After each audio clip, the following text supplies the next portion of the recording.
We always ready for the smoky herb, Venom and Smoke podcast.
Welcome to the Venom and Smoke Show. I'm your host, Mo Young, kicking it to you live this Friday for our sports show. Let's bring on I got two gentlemen, supposed to be three, but I don't know what Doc Eric is always fashionably late. So let's first bring on the Facebook jail veteran, Izzy, the nefarious one. That's right. Buy the merch. Buy the merch. Buy the merch. And then we also got the most diabolical of all haters. This piece of crap. Yeah, he's a giant piece of crap. Let's bring him in. Oh, fuck no. Hell no. Hell no. Hey, you know what? The only Saints thing I got there is a boom box. Man, there it is. There it is. Well, that's all I can tell you this. Guess who's fucking excited? I had the news of the fucking day. You should be excited. Jarvis Landry is coming home, baby. Coming home. Now, James don't have any more excuses. We don't have any more excuses. We have 3 legitimate weapons on the outside of Alvin Kamara whenever he comes off his suspension. 8 games. I don't know. They're not saying much. You better hope. They're not saying much, so that's why I'm worried about it. I'm like worried about it for you, Izzy, because they're not saying much. I'll say this: wide receiver wise, the Saints are dangerous. Yep. And then we got a quarterback that can throw the ball down the field. Yes, That's the thing. If we can just stay healthy, that's all I'm asking for. Stay healthy. If he can stay healthy and the ACL is right, we're gonna make some noise. We should be. That defense is tough. We should be making noise. Absolutely. But I love this because this is not a Sean Payton move. Sean Payton want to do this. Sean Payton want to bring in the honey badger. Sean Payton wouldn't have bought in Jarvis Landry. I like this move because both of those are for the area. That's gonna make the people gravitate more. Sean Payton, they like picking people from his area. I don't know why. Nothing against I Sean don't know Payton. why either. Those are good football moves. Yes, football moves. And you think Matthews' jersey broke the internet, like it crashed the NFL site. Wow. His jersey's gonna crash the NFL site because he's from here too. You bring in hometown heroes who want to come play. And let's face it, the Saints, don't they make extra money when jerseys sell out? Yes. There you go. And I'm like this. This is a move that I didn't think was going to happen when he left the building. But that's the second time somebody left the building. The Saints then somehow got him here. I just want to know where are we getting all this damn money. Are we doing like the Rams? Are we selling our soul? You're selling your soul for that Super Bowl there, pal. I'll do it. Sell it. Oh, absolutely. Absolutely. How much the soul's worth anyway? You got to keep up with the Joneses. You know, your division was strong. There's strong teams in that division, and your team needed to make moves to become stronger. But it's not even strong. It's just us in Tampa. Everybody else suck. Yeah, Carolina sucks. Falcons suck. And Falcons suck. It's just us. It's just arms race with Tampa. And we own Tampa. We swept them 2 straight years. So it's more like Brady says he has unfinished business. I think his unfinished business is you guys. He's going to get his ass whooped again. That's what's going to happen. I still kind of think that Brady is salty because of the 2 Super Bowl losses to the Giants. Because those Patriot teams were better. Way better. Hi, Lala. How you doing? Hi, Lala. Your mama's hot. Lala. Look at your mom's hot. Oh, man, that's funny. If that's the case, Jay, that's the unfinished business. He gonna get his ass whooped again. He has a losing record against the I can't think of. I mean, is he gonna attack the Giants from Tampa Bay when he's in the same division with you guys? You know what I'm saying? If they would have beat you twice last season, you would have made the playoffs. Or you know what I'm saying? Like, I don't know. I can't see why he came back, why he has unfinished. He's got 7 rings. He wants another one? I'm just saying he want another beat down for New Orleans. That's fine. We'll whoop his ass again. That's all I can tell you. We can put him out there. He get whipped again. Nobody worried about it. And I'll tell you right now, I bet when he saw that news, he got mad because Tampa Bay ain't done nothing. No. Well, what's Tampa to do? They have their own free agents they had to sign. You got rid of Arians. Fired. Well, he went. Arians went up into the. He was fired, Mo. Come on. Like he went up to upper management. Fucking say it! He was fired. I can't say it if he's still with the team. I mean, he was fired, man. He was all right. I'll say this: he was fired as a head coach. Yes. I think that he's under contract, and so they don't breach the contract. They made a position for him in the front office. Absolutely. He's fired, but not. He was fired. Brady said, "Fuck you, get out." Facts. if that's the case, Tampa's stupid. For 1 year, I'd have told Brady, kiss my ass, retire. I agree. Who runs that organization? Come on. But that tell you Tampa ain't shit organization. They lucked up at the 2 Super Bowls. First of all, let's put it this way. Let me talk about Tampa Super Bowls. First of all, Tony doesn't build the team of the first one. He built the team. They fired a man, and then the team they play in the Super Bowl is John Gruden's old team that Gruden built. Sean King, wasn't he their quarterback when when he was there? When Tony Dungy was the coach. Yes sir. And Sean King gets benched for Trent Dilfer, who was shit. Yes, he was. Sean King went to my old Tulane alum. There you go, Sean King, Tulane alum. He was whipping ass. They was whipping ass, and Tampa didn't have offense. The defense that Tony Dungy built bought him a Super Bowl. Exactly. That Gruden knew the team in and out because that was Gruden guys he was fighting to. Whatever.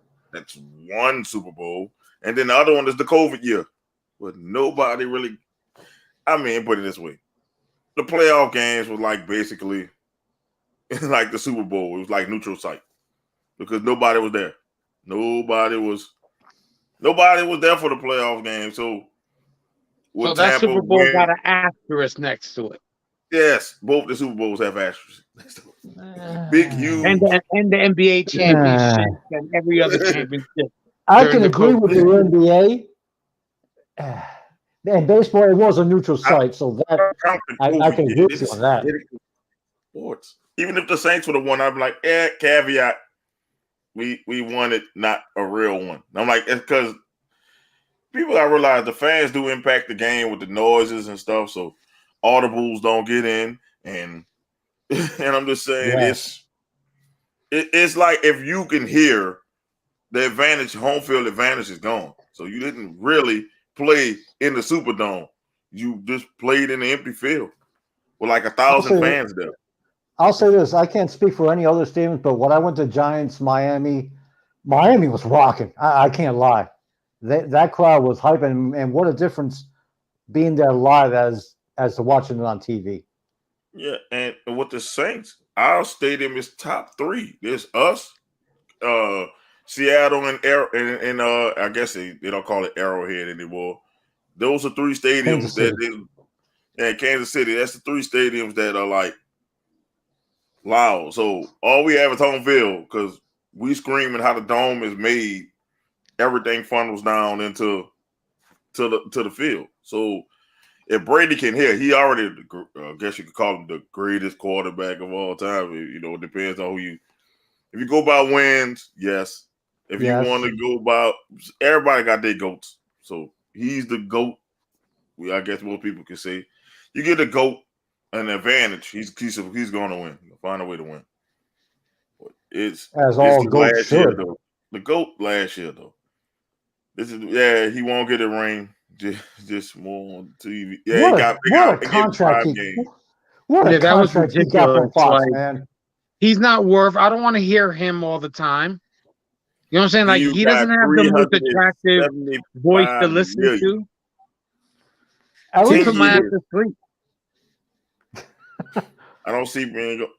He talks. I'm just saying. Most people that think Tony Romo would be good on TV, and he's all right. Pretty damn good. I'm about to say Tony Romo. You can hear the excitement about the game when he calls it. Don't mean I think Brady got a weird tone in his voice. I think he's going to be very boring to watch. Drew Brees is very boring too. I'm like, shit. Yeah, Brees sucks. He sucks at the fucking announcer. And I'm a Saints fan. He fucking sucks. Yeah, he's very. I'm like, to say he was a very fiery leader and he led the huddles. He is boring as fuck on TV. I guess it's different when you're in the thick of things.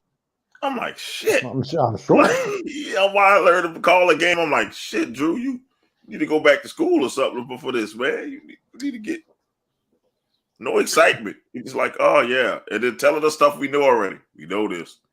We see it. We're watching it. Well, I guess if Chris Collinsworth can have a job, there's a guy. God. That's how they get him out there. There's a guy. How's he lasted so damn long? That dude's had a job for a long time. And Chris Collinsworth is horrible in my book. There's a guy. That's a guy there. There's a guy right there. Right there. That guy right there. There's another guy right there. There he is. There's a guy.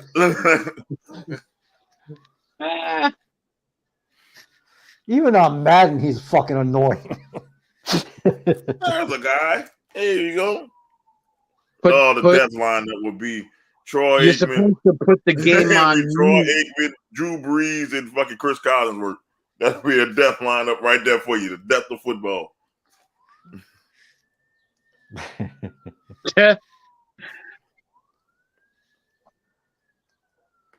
Let's see, Anthony. I need to know who Jerry Jones and Kiss asked to get an easy schedule like that. That's crazy. First of all, he plays in the NFC East, bro.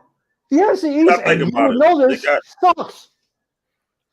NFL schedule release. The Cowboys schedule was easy because did they win the NFC East last year? Yes, they did. It seemed like the Eagles got a harder schedule than they did. But nasty. Nasty. You play the Giants on September 11th. Good luck. On his birthday. That's his birthday. His birthday is September 11th? Yep. That's his birthday. Nasty. I'll put 20 on it right now. September 11th is his birthday. But Damn. Nasty said he's boycotting the NFL ever since they got rid of A.J. Brown. I'll tell you what, Nasty. Come back to the show. Be a man. That's right. Be a man. I think the Jets' first couple of games are fucked up. Who they got? Well, let's go over this Cowboys one he was talking about. I don't see how they schedule that easy. They start 0-2. They losing to the Buccaneers and they losing to the Bengals. They're going 0-2. What I would dare say 1-1. They're going 0-2. Okay. They're losing to the Bucs. Don't give a shit. On September 11th, they losing to the Bucs. And the Bengals getting in that ass. Because they don't have cornerbacks. Then they play y'all. That's always a damn toss-up. Yes. Then they play the Commanders. Hey. They might get their first win against the Commanders because they got Carson Wentz. Washington sucks. And then they play the Rams. I see them. They could actually just be like 2-5. If they beat the Giants, they could be like what? That game could be a track meet. Could be. They could be 2-3. And I mean, then they play the Eagles. If the Eagles are who they say they cracked up to be, they might lose that one. Then they play the Lions. Okay, it gets easier as they go on. Then they play the Bears. Win. Okay, that's 2. That's back-to-back wins. Then they're going to lose to the Packers. Yes. They're going to beat the Vikings, and then they play y'all again, the Giants. They're going to lose to the Colts. You sure they're going to beat the Texans. Texans, yes. They're going to beat the Jaguars. We don't know if they're going to beat the Eagles. They might lose to the Titans, depending. I don't know. They're playing in Tennessee. If Derrick Henry is healthy, they're going to beat the Titans. Going to beat them because they're just going to run the ball 100 times. True. And then they're going to sweep the Commanders. So they can, they might go 10-7 in a weak division. They might go 10-7. I'll be happy if the Giants get 6 wins. Before you make that bet, we have to. What have the Giants do this all season? They did enough. They won in the draft. Pal, they had one of the best drafts. You know what I'm saying? The Titans lost everything. So Giants got their stud offensive lineman. They got a stud defensive lineman. They got a nice little receiver. They got in the 3rd round, I believe. They got themselves another damn tight end. They got a very good draft. Yeah, it's pretty good. It's just too bad we lost Bradbury. The see who the Giants play. Y'all play the Jets in preseason, so you can talk shit in preseason. Preseason. Y'all play. Look, I just want to see y'all talk shit. That's all. We whip their asses all the time anyway, so it doesn't matter. I'm sorry. Preseason games don't matter. Then y'all open up against that. Look, you go out back-to-back weekends and going against people who was on this podcast. First you go up against Jay in preseason, and then you go up against Nasty on the 11th, on September 11th, the first game of the season. Mm-hmm. If y'all lose that game, y'all going to beat the Panthers. Yes. I tell you that.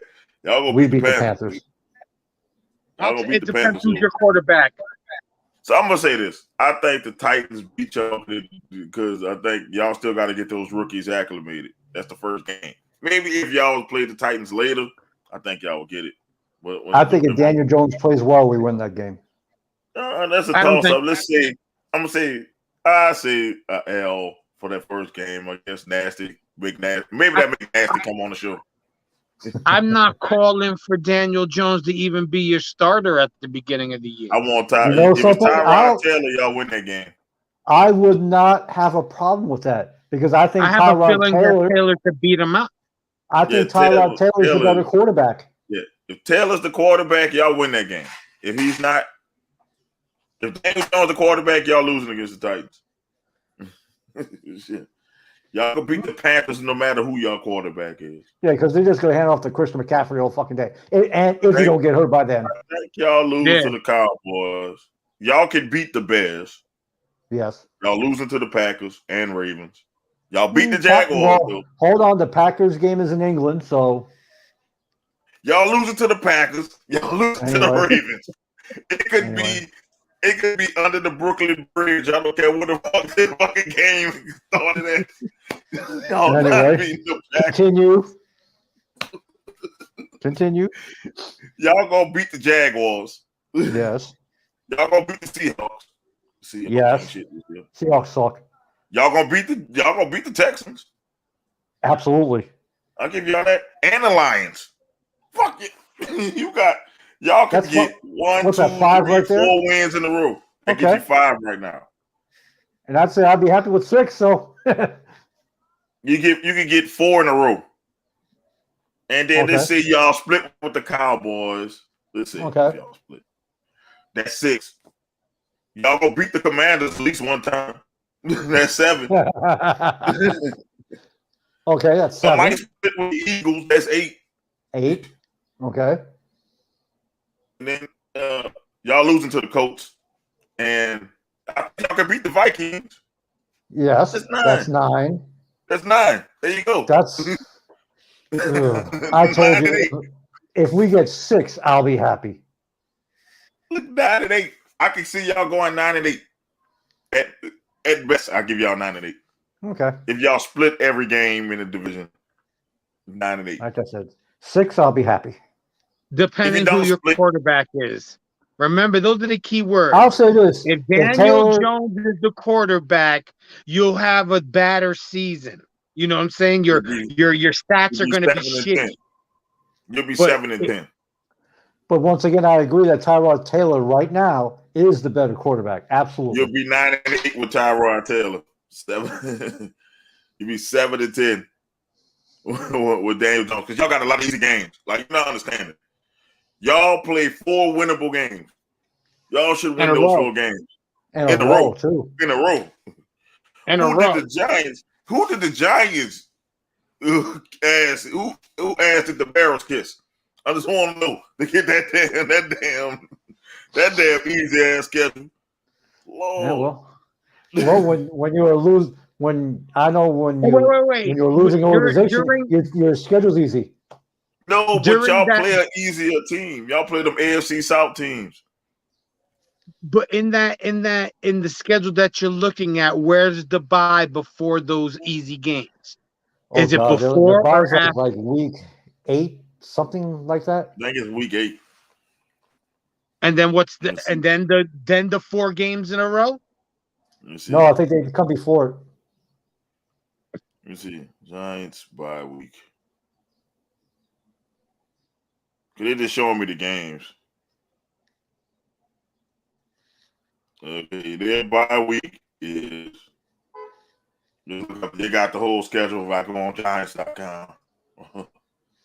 But still, 9 wins, I'll take it. 6 wins, I'm realistic about it. It's like this. Y'all bye week come in the middle of those 4 games. So y'all beat the Jaguars and the Seahawks. Then it's a bye. Then you play the Texans and Lions. That's a good way to pump your dudes up for them important games. Absolutely. Absolutely. Y'all should beat the Seahawks. Y'all should. Like even if you don't, you go 3-1 in that span. That's still a lot. I'll take That's still a good time. Y'all should not lose to the Lions. Y'all should not lose to the Texans or the Jaguars. No, because Detroit still sucks. He said, "I'll bet you $20 you walk in 9 win." Izzy is not saying 9. Izzy not saying 9. We say at best they could get 9 if they split. At best, I'm that's the best case scenario. But I think y'all get at least 7. Okay. With this schedule, at least 7. Because I think y'all gonna split with somebody.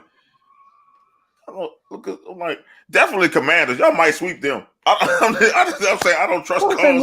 Why, Anthony? Why are you talking about my team when your team sucks? Your team is horrible. I can't trust Carson Wentz, man. So I don't know. You got Terry McLaurin is good. Your running back's good. Your defense is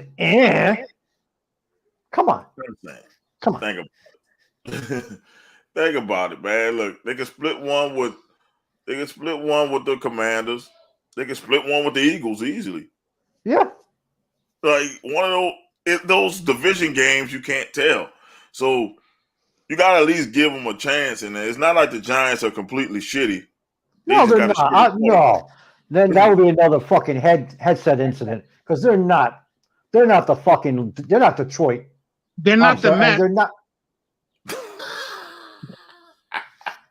And they're not the Knicks. So, anyway. Look at the Jet schedule, man. Let's go look at this Jet schedule. Jason, I love you, brother. At least look at my first game. Y'all played it. Oh shit! Oh, that's an L. They play the Ravens. Yeah, we play. I think the Ravens, the Browns, and then the Bengals. Back to back. 0-3. They going 0-3. Nah, Deshaun Watson ain't. Listen, there's no way Deshaun Watson ain't starting. You ain't playing that game. There's no way he's beating the Browns, man. Even without Deshaun Watson, they're not beating the Browns, man.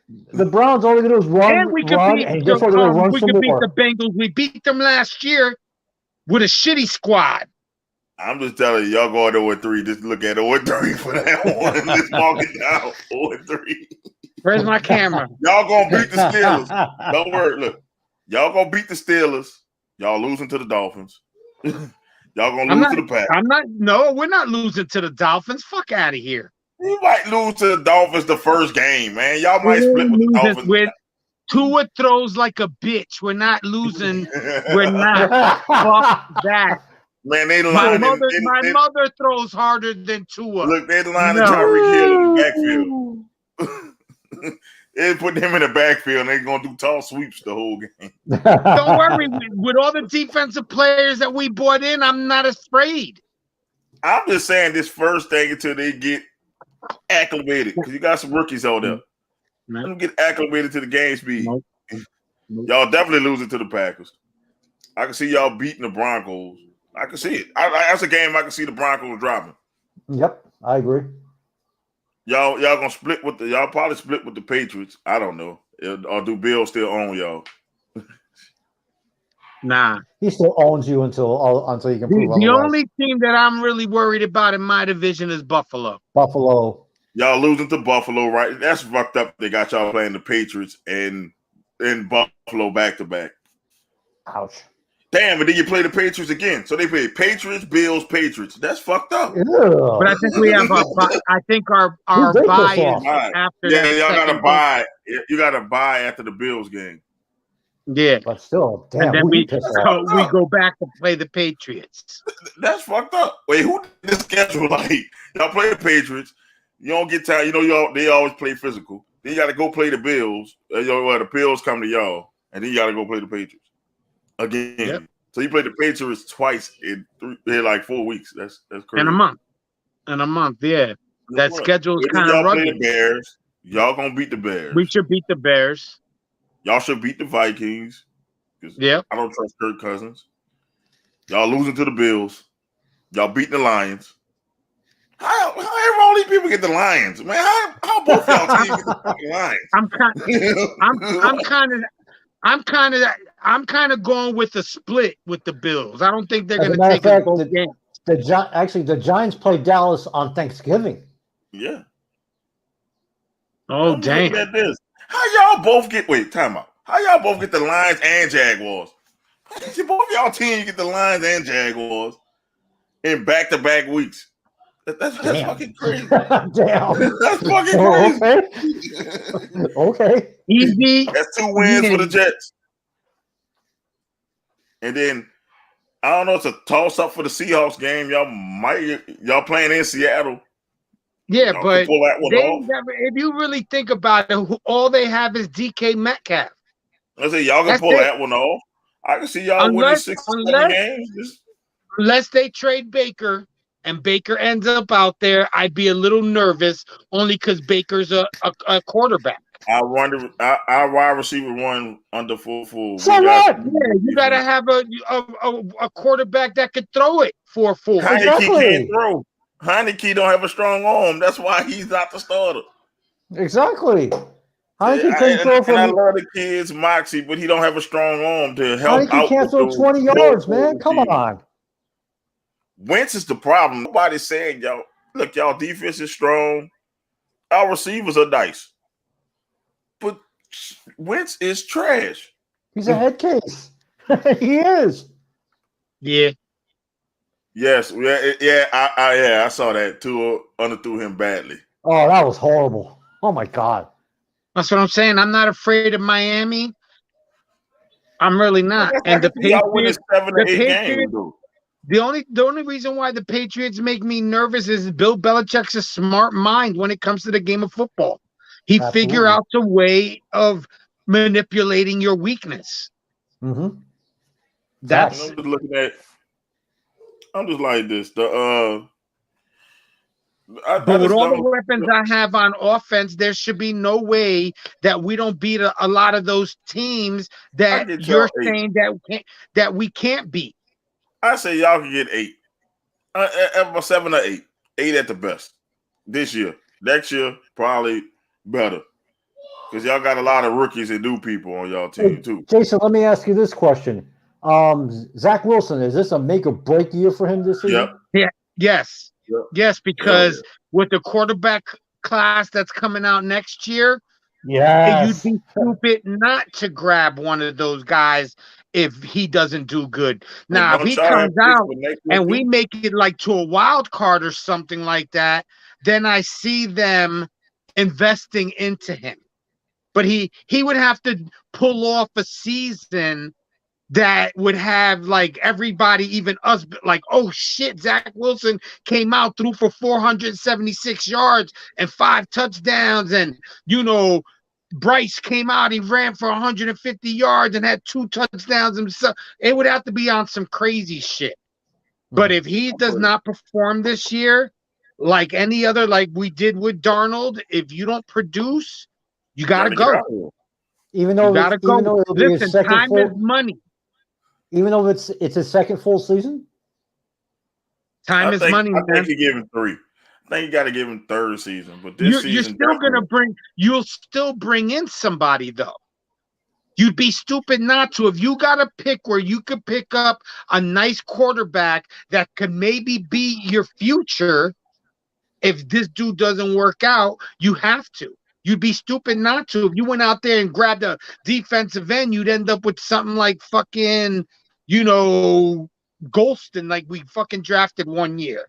I'm gonna put it that this was way. so great in college and shitty in the NFL. I'm gonna say this, Anthony, not everybody, because they paid Dak Prescott, so he's not on the hot fucking seat. But Daniel Jones, absolutely. They owe him too much money to put him on the hot seat. But everybody else, yes. Oh, hell yeah. Jordan Love. They stuck with Dak Prescott. They stuck with him. So they did the same thing to Zach that they did with Tony Romo. Tony Romo could do no wrong. They would never replace Tony Romo. They would always replace the pieces around them. And what you got to realize is that the problem was Tony Romo. It wasn't the pieces around him. It was him. He was a good quarterback. Yes, he put numbers up where when he came to the playoffs, he choked. He could not handle that pressure. And if I'm Dallas, start Tony Pollard. Fuck Ezekiel Elliott. Yeah. I'm going to say, let's go over the Saints thing. Yes. We start off with the Falcons. That's a win. We're going to beat the shit out them in Atlanta. We play Tampa. That's a win. Because they can't, until they can prove they can beat us, I'm counting sweeps against Tampa. I got no problem with that argument. That's what I'm saying. I got no problem with that. 2-0, 3-0 because we go play the fucking Panthers. Vikings. I think we could beat them in England. I'm going 4-0, 5-0. We might lose to the Bengals. We might lose to the fucking Bengals. 5-1. The Cardinals. It might be back-to-back losses because then we go from playing the Bengals, then the Cardinals. That's it. Well, your boy's suspended, isn't he? Yeah, only for 4 though. DeAndre Hopkins. Hopkins only gone for 4. I thought it was 6. Yeah. I thought it was 4. Okay. It's I think it's 4. It's 4. Okay. He'll be back. Hollywood Brown is not DeAndre Hopkins. So. No, but this week, that's why I say we win that game without Hopkins. So I go 5-2. We'll beat the Raiders. You think so? We got back-to-back. I don't know about that. You think so? I don't know about that. They're gonna play you hard. They'll play you hard. It'll be a tough game, but I say we could beat it. That's a game that you can put as we can win. It's not like an unwinnable game. Fuck. We're gonna smash the Steelers. Listen, any given Sunday, if that's the case, then I'm fucking going undefeated. I'm not saying that. I say we could win that game because it's at home. It's at home. That's why I said that it's in New Orleans. Okay. I'm giving it to us. Okay, I'll give you that. I'll give you that. I said we played good on Monday night. We owe them bitches either, but we always lose to the fucking Ravens.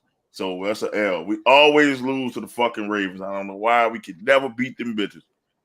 We always lose to the Ravens. So if we win that game, I'll be happy, but I'll put it as an L. So that's what, three losses so far. We could beat the Steelers. Yeah. We owe the fucking Rams. We owe the fucking Rams. I don't think we win. The Rams at home. When are you playing the Steelers? You play the Steelers on November 13th. It's a little chilly in November. Little hands right over there. Listen to this. We have a quarterback that can throw the fucking ball. If you had Drew Brees, then I would worry. No, I'm saying that Pittsburgh should be worried. November is a little chilly out there. We're talking about small hands. Yeah, small hands. He might not have a good game that game. He might try. What's worse is Trubisky may be starting. Oh shit! Yo, I'll laugh my ass off the first time that he fumbles and it's on the back page. Small hands, so and so fumbles away victory. Dude, then we got a killer schedule. Then we play the Rams, 49ers, Bucks. We're gonna beat the Falcons. We'll beat the Niners. Then we play. Yeah, we could beat the Niners. I think we could beat the Rams. I think because we owe them bitches. Like every time we play them hard. That's a hard-fought game. So like some of these games are like toss-ups because we play the Bucks again. Then we're gonna beat the Falcons. Then we play the Browns on Christmas Eve. Win. And then we play the Eagles on New Year's Day. And then we ended it with the Panthers. Okay. And honestly, we always the Eagles seem like it now. So I can see we can win 10 or 11 of those games are winnable. If everybody stays healthy. That's what was the winning record of your division last year? Like the one and what they got in with what record? I think they won 11 or 12 games. I believe it was 11. Let me see. I think it's 11. And we almost got in. We listed by a fucking game. Thank you, New York Giants. Yeah, fuck y'all. And what was your record last year? 13-4. Oh. They won 13. Damn. You guys won 13 last year? No, they won 13. Tampa won 13. And guess who was the 2 losses in that 4? Shit. You. That tell you that's why I say I count Tampa's as wins until they prove me wrong. That's absolutely. I said absolutely. I agree with that. So it's like the thing is with the Saints, I'd rather a tougher schedule because they play tougher teams better than they play lower teams. That's been the history of my team. When we get easy schedules, I get nervous. I'm like, fuck. We play down to our competition. We get them hard first place schedules. Oh shit, front running. That end of the season for you guys is they're gonna be earning that paycheck. Oh yeah. That end of the season for you guys, you playing, a potential first place team in each one of those teams that you're playing. So you guys are gonna have it rough towards the end of the season. That's why we had a tougher schedule than I thought we would. But as the NFC South, and we all play the tougher teams now because that cycle when you play the AFC North, that's 3 good teams there. That's 3 teams deep there. Yeah, and then we play the NFC West. They got some teams there. So it's all about who you play. Whoever y'all lucked up and got the AFC South, both of y'all. That's like that could be 4 wins. That's the price we pay for sucking. Anybody play the AFC South, that could be 4 wins for you easily. like yes, they all suck. You see, if you look at week 1, there's a lot of upset games just because the first game and everybody fresh and healthy. Like Jay said, any given Sunday, we won't know. Yeah. These teams right now. We're going off paper. On paper, the Saints is a fucking top 10 Listen, team. right now, you're right. We're going off paper, and a lot of teams look good on paper. A lot of teams look good on paper. So that's why that every given Sunday phrase fits to this. Doc Eric. The advocate. The advocate, is he in? It looked like he froze. No, he froze. Froze a little bit, Eric. Wait till I see him move again. But yeah, so yeah, that definitely that every given Sunday thing falls in this situation because on paper everybody looks good. You guys look like you won the division. We could win the division. The Giants could. They can do things. Giants can do things. Giants can do things. That's okay. Giants can do things. Unless you in the AFC South.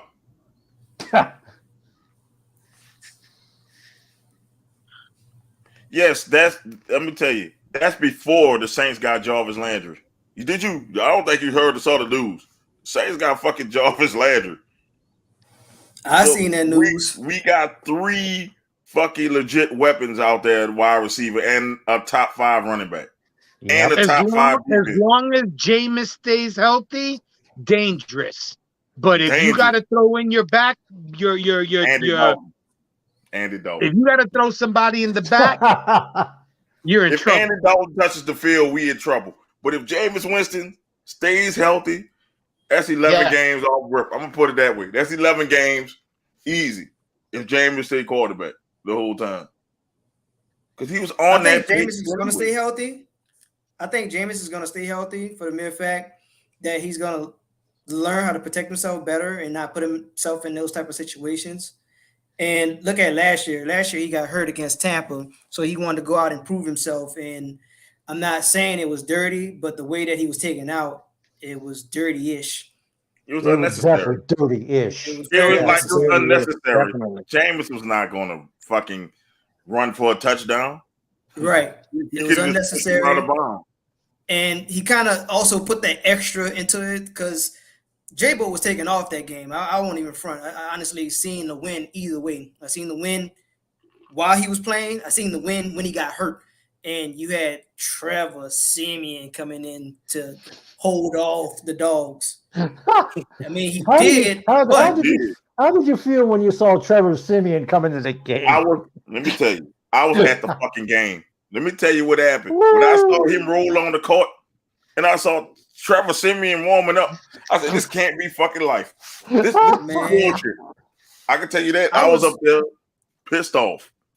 I was on an airplane and they just so happened to change it. They had the TVs on and they changed the TVs to the game. I said, please don't let this man be hurt. I said, please. I was up there begging the Lord right there in the air. I don't even remember who I was sitting by the next two at the time. I was up there begging. I'm up there talking to myself. And you can just feel the anxiety on the plane itself. I said, say, bro. I was like, please. I don't even care. I kind of wish it on ourselves. I think I'm the reason why we lost that month worth of games. I was like, say, bro, I don't care if we lose the next 2-3 games in a row. Just win this one.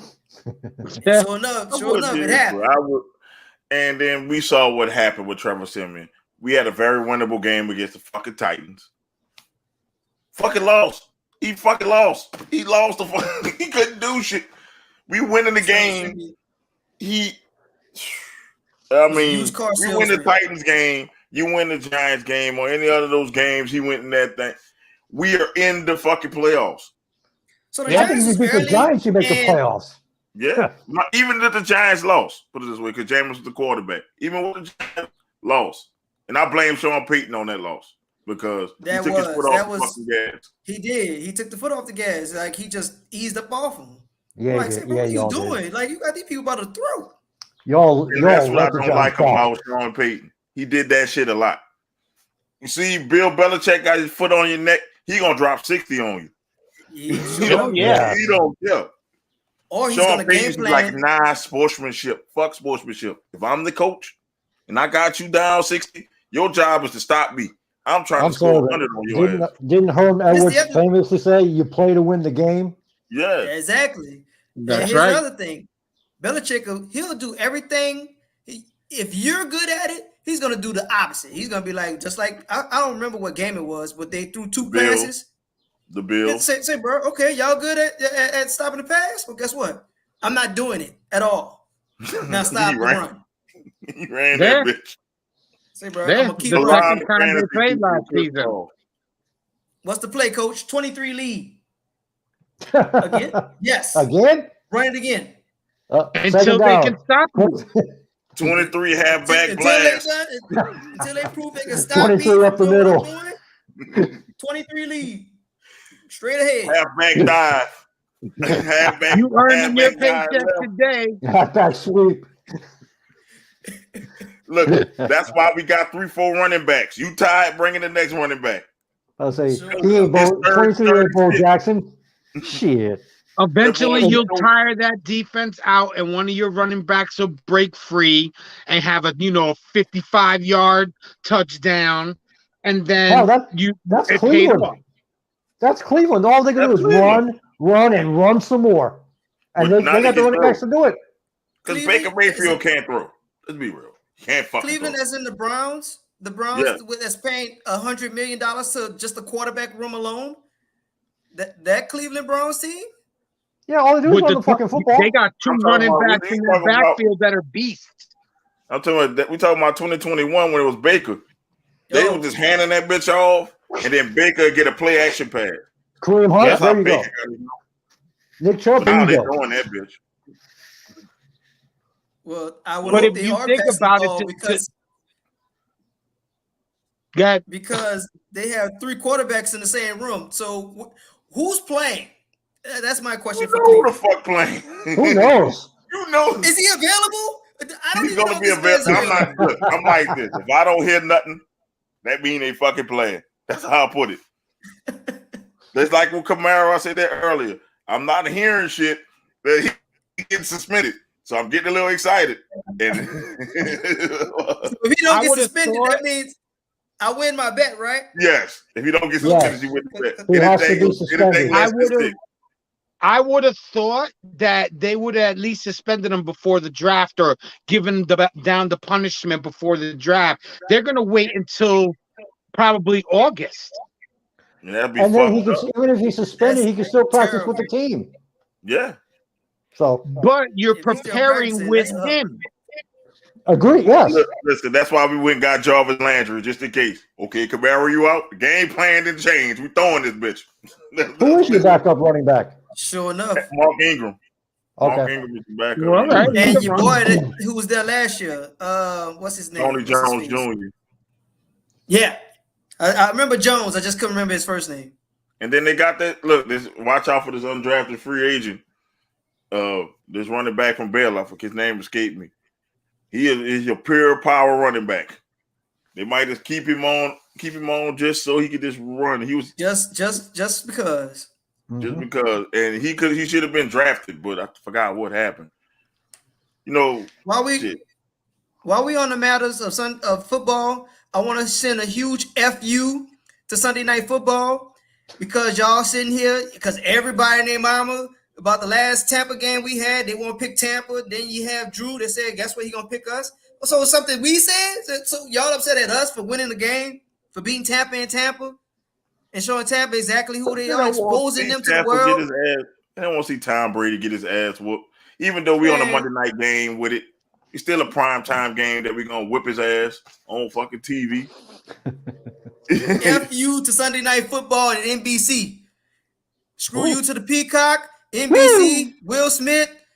Who else I got? Who else I got to go down? I got to go down the road. I got to go down the line.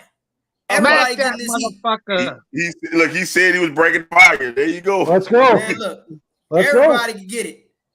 Y'all want to cancel us, huh? Oh, you know what I noticed when I looked at my schedule, right? 2 4 o'clock games, 1 8 o'clock game, the rest 1 o'clock. What the fuck? The Jets got a fucking primetime game? We got one Thursday night football game. And I think it's against. No, the Lions don't. The Lions the only one that don't have a prime time. In fact, the Giants have a Monday night game. The only one that don't have a prime time game. Really? Oh, that's so cool. The majority of my games are 1 o'clock. You know they give it Thanksgiving. They say you get to watch them on Thanksgiving. Yeah, they get Thanksgiving. They get the one special. It's your one special. It's your one chance. And there's an early game. That's a Thursday night. That's a Thursday game. So that's how they get around it. Yeah, it's always the first game. That's cold as ice. Aren't there 3 games on Thanksgiving now? Yep, 3. There's 3. They used to the third game. I call it the Saints slot, but they're not letting us play this Thanksgiving. We seem like we fucking played Thanksgiving every fucking Thanksgiving and Christmas. I'm pissed off they gave us our Christmas spot up and gave us Christmas Eve because everybody remember when Alvin Kamara. Fuck you, Sean Payton. I just want to say this. Fuck you, Sean Payton. That dude was about to break the record. Fuck you. He was on. That was savage. I'm like this. They're on the 1 yard line. You get a ball to Taysom Hill. This man had 5 touchdowns at the time. About to say he was going for 6. That was nothing for a player here to move right there. Taysom Hill. Fuck you, Sean Payton. Who was the quarterback? Drew Brees. Drew. If he was looking out for his boy, he would have called the audible at the line. I agree. But Drew wasn't in the quarter. No, Drew wasn't in the game. They did the Wildcat. The Wildcat. He jumped through. So Drew was on the sideline. If I'm somebody, if I'm Alvin Kamara, I'm kicking shit over right now. I'll be. Then he gave him a pity touchdown because we whooped the Vikings' ass. He was whooping their ass, so to say. He'll go down there and give me 6. That's ridiculous. Fuck you, Sean Payton. You got to know when history is going on. This man here. Sean Payton to fuck up a wet dream, I'll tell you, bro. Damn, so we had fuck Sean Payton, fuck NBC, fuck the Peacock, fuck Will Smith, any other fucks that's given? Everybody. Can we say Mac Jones and Jimmy G are the same player? They play. Not yet. Not yet. Well, Mac Jones formula. Nah, we definitely ain't saying that. Though. I'm sorry. It's the same formula. Is it wrong though? Jimmy G is a winner though. But Jimmy G went to a Super Bowl. It's not wrong. It's just boring. So I'm gonna say it is wrong because Jimmy G was one play away from the Super Bowl, and when he's been in the Super Bowl, he's won it. So they gave him that.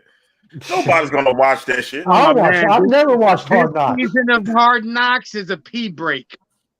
I'll put it this way. I don't want to hear that coach talking about how he gonna be ripping off kneecaps and shit like that. Nobody want to hear that shit. But that's our guy though. He comes from our culture. So I'm so watch Detroit. Your head coach is the best part of the Lions. Campbell was the coach of the Dolphins first.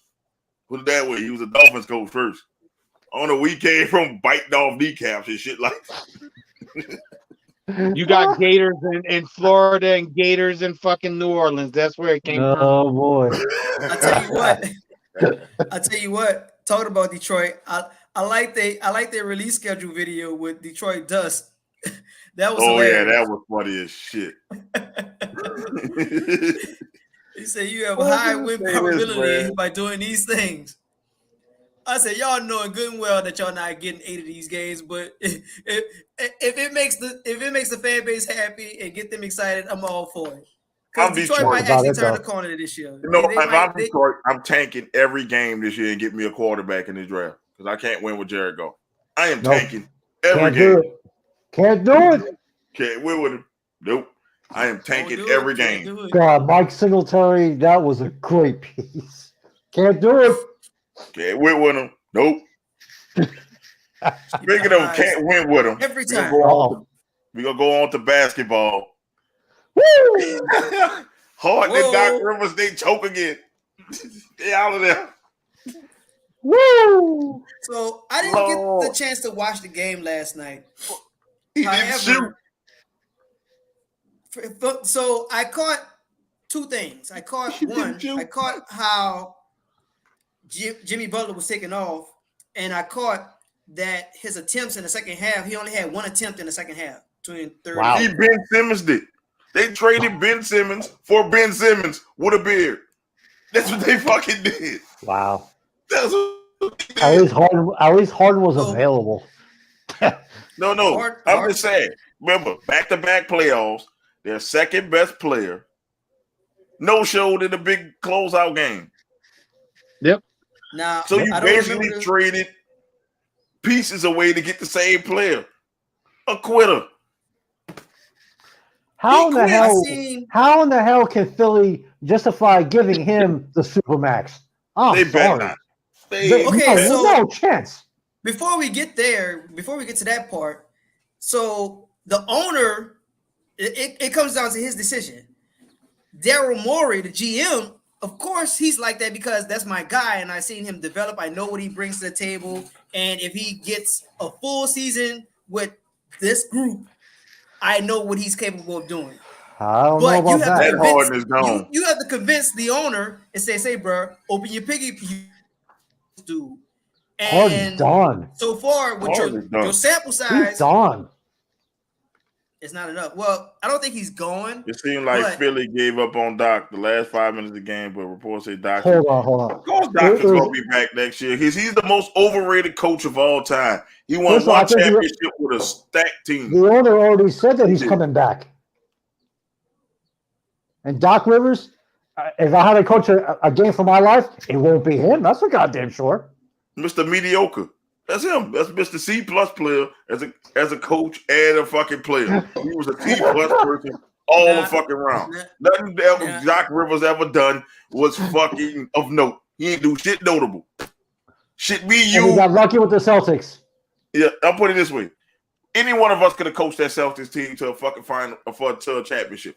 Anyone. Well, Kevin Garnett go play defense. I'm not ready to put the blame on Doc. For the mere fact, Doc does what Doc been doing. Doc might be Doc might be that, but from what I've seen in this series, now when Embiid went out and they knew, say, bro, we brought you in to say, bro, take us to that next level. And every time that the elimination game comes up, Harden is nowhere to be found. He did it in OKC. He did it in Houston. He ran out in Brooklyn. And now in Philly, where you manipulated the situation and said, guess what?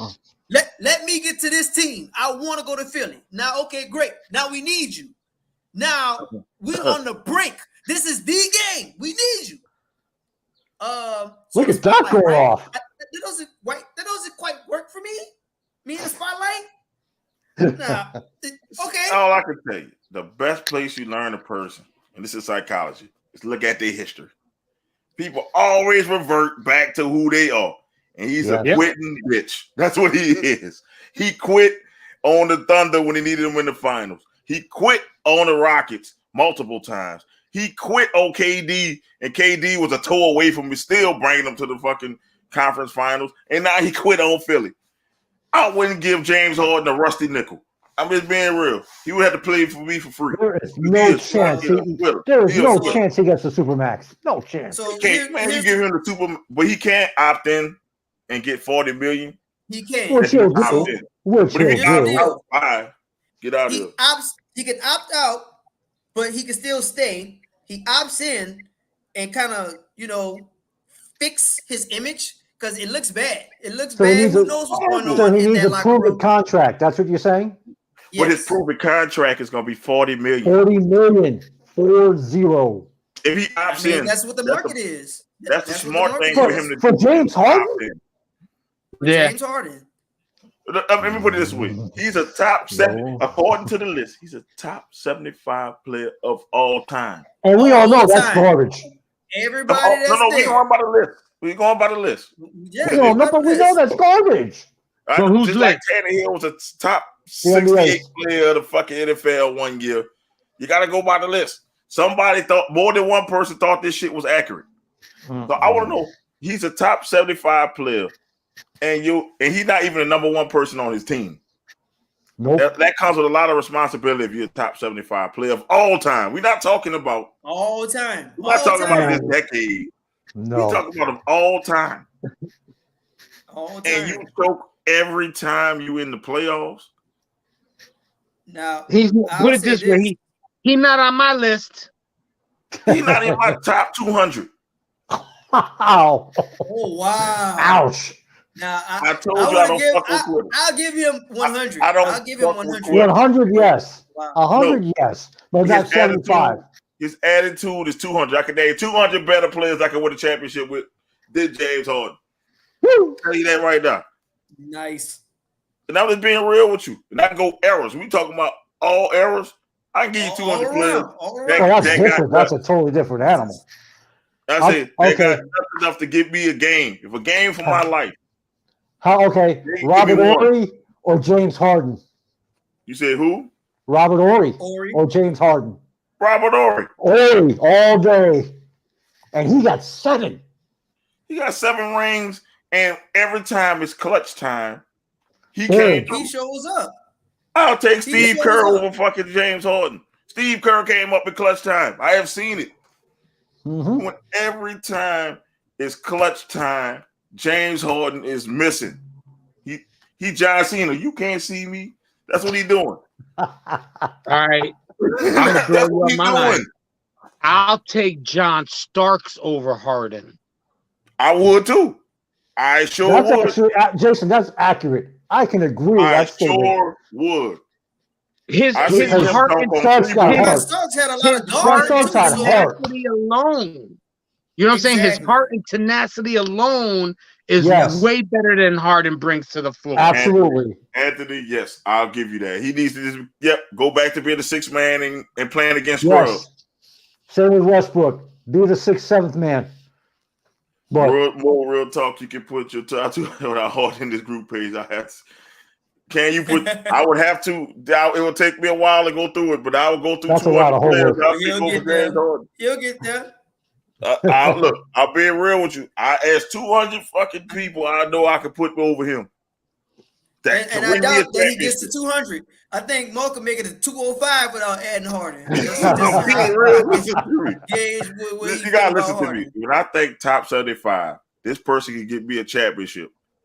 He ain't one. Not even a championship. But this person can give me a game for my life. They can give me a game. One game. If it's one game for my life, these 75 people can get me that one game. I'll take Tim Duncan over Harden. Game for my life. That's of course. Everybody do that. What's the game going to? Is it game to 21 or is it game for my life? One final shot. My life. I say it don't matter. It's a full basketball game for my life. I'm not picking James Harden. No, hell no. If that's the conversation, I definitely don't want Harden. Listen to me. I'll Like, pick Skip Tabalu over James Harden. I'm being real with you. I'll take Ray for if we're at the playground picking teams, he's gonna be last. standing there last. Yes. He's last. He's like Barkley in that commercial. He one of them people like, damn, I gotta get him. Shit. Man, Let me get the guy from across the street. I know he crippled. I gotta pick that girl to play kickball. Fuck. We're gonna be like this. What you gonna do with the wheelchair? Yo, give me Willie. Yo, give me Willie the Wino. Son, I will take a quadriplegic over fucking James Harden. That's being real. Don't you fucking understand? That's how much I gave up on Harden. Like I told you, once I see quitting you, I can't fuck with you at all. I don't care how talented you are. I can understand if it was once, but it was more than once, and it wasn't even that he quit behind the scenes.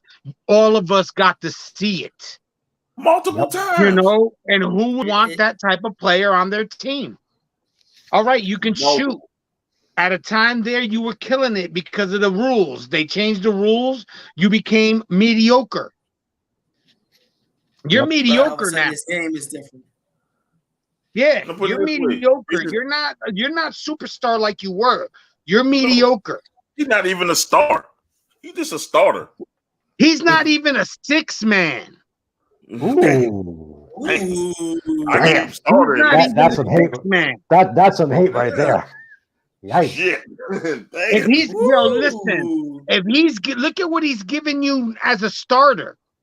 If he's going to give you that same bullshit off the bench, I'd rather have somebody else off the bench. Look, I'll take his numbers off the bench. I ain't going to take the numbers starting. Not as a starter. But he's not getting numbers at all. So if he's not getting numbers as a starter, what makes you think he's going to get? What makes you think he's going to get those numbers off the bench, even against the B squad scrub in the second half of an elimination game? Yeah, but you just said it. He's going to be playing against the B squad. You keep saying he's a C squad player. So, so to me, he's not a six man. No, I'm gonna put it this way. It's averaging out. He got A skills. I give him this.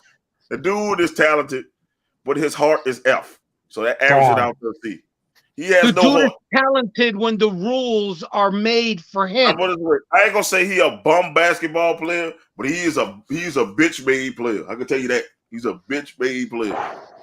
I can tell you that you got a bitch made player. You could be Michael Jordan. You can have Michael Jordan skills. I'm saying you can have Michael Jordan skills, but if you're a bitch, you're a bitch. That's all too. I'm saying it. Yeah, and that's being real. Like, but if you had Michael Jordan skills, you would have taken over the game. Embiid could have sat down on the bench. I'm just saying, listen, you can have the skills like Michael Jordan, like if you're playing by yourself or you're playing in games that don't matter. But if you're scary, you're gonna always be scary. That's what it is. You know what? I bet you he'll score 30 if you put a stripper behind the pole shaking her ass. He might go for 100 then.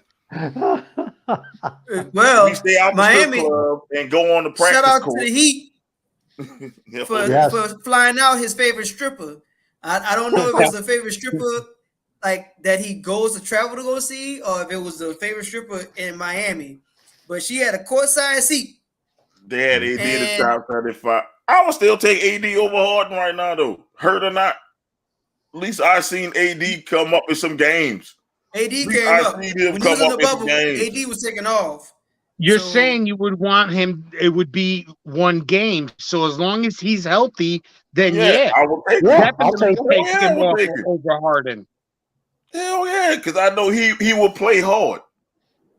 But if you're really going to pick somebody to replace Harden, you got to pick somebody that plays his position. AD don't play a shooting guard, point guard. I would take. You could name me. You could rattle off as many shooting guards as you want from any era, and I'll tell you, I'll take him over fucking James Harden. Shit. You gotta tell me. The last game on the line, he only had 11 points. So 11. That goes and you only to took like 3 right shots in the second half. Let's see. That's been Diablcial. Reggie Miller better than Harden. Ain't no advocating on that one. You are what you are. And I'll put it this way. This is the curse of Jimmy Butler. Since the 76ers should have never got rid of Jimmy Butler. You played Tobias Harris over Jimmy Butler. Got to be the dumbest thing ever. Yep. Yes. If they would have had Jimmy Butler, they would have been nasty. Oh, hell yeah. They might have won a championship by now. Matter of fact, if they had Jimmy Butler, you don't trade for James Harden. It wouldn't have been a need for Harden. You're absolutely right. No, you don't trade for James Harden if you got Jimmy Butler. But at the same time, look, the trade on paper was abysmal.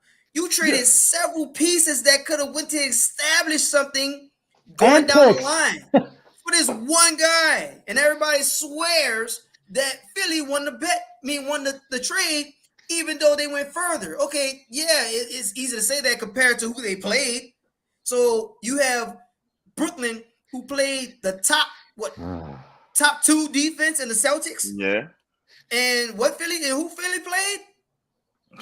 I can't even remember. And once again, Boston, to their credit, they wanted the smoke. Yeah, they wanted it. And they still want the smoke with the Bucks. I was about to say that they still want that smoke now. Absolutely. So that's different. And I'm like this. And I'm like this. You had a person that fits Philly's personality. Tough, hard-nosed, superstar, and Jimmy Butler to match up with Joel Embiid, who was not – he's starting to hit his prime now. You would have had a fucking squad. Fuck Tobias Harris. Tobias Harris is nothing but a C-plus player himself. And you gave it up for Jimmy. You let Jimmy Butler go. You let Jimmy go. What? To get the softest superstar in history. I'll tell you what, because somebody's feelings got hurt. Because Jimmy Butler gets in the locker room. Ben Simmons' feelings got hurt. That's who. And then you end up getting rid of fucking Ben Simmons. So then you fucked yourself doubly. So I don't know. So whoever's running the ship, because I don't know if it's the owner. I don't know if it's the G. Well, it's not Darren Moore, because Darren Moore just got there. Darren Moore just got there. So I don't know. But whoever ran the ship, you're not doing your job at all. So we'll see. I don't believe Doc will be back next year. That's just my personal. No, he's already coming back. The owner already said the owner gave him the vote of confidence, and he's coming back next season. And they just going to look. This. I'm gonna tell Philly fans before y'all even need to buy tickets to the game. I'm about to tell you how y'all season. Y'all gonna make yourself be a top 3 team again, and lose in the second round again. Yep. That's the Philadelphia 76ers history until they get rid of Doc and Harden. Embiid, when your fucking contract up, leave. Yeah. Leave. Trust the process somewhere else, I guess. But the process is over. Don't go play with LeBron. Oh, hell no. I don't see him doing that. Well, hell no. LeBron will be out. They got this other series, though. Everybody see like they want the smoke in this series. Everybody trying to fight. They scratching and clawing. Go Mavs. I love this series, man. Go Mavs. I fucking love this series. So it gives me old school vibes with this series. Oh, yeah. You have a great team in Phoenix, and you have a great player in Luka. You want all the smoke. That series gives me Knicks Pacers vibes. Yes, Riley's Knicks. For the mere fact that Phoenix best player Devin Booker and Luka Doncic can't stand each other. They do small, little bitty things just to get on each other's nerves, and you love to see it. That gives me hope that they'll let the league be what it once was. Like everybody, we don't have to be cool. We don't have to be friends. No, to say that we're in the same sport. Like, okay, yeah, it's a fraternity. Yeah, we all in the NBA, and yeah, so I don't like you. I have to like you, and that's what they're giving me. And I love that. I don't like you. This LeBron era is coming to an end. These young cats, they own some. You know, I think they've been watching some. I think they watched The Last Dance and see how Jordan was. I think that affected a lot of these people mindset because they are mean. I haven't seen that since KG and Kobe and Dirk. Like, man, we don't have to LeBron be made cool. this shit I want competition.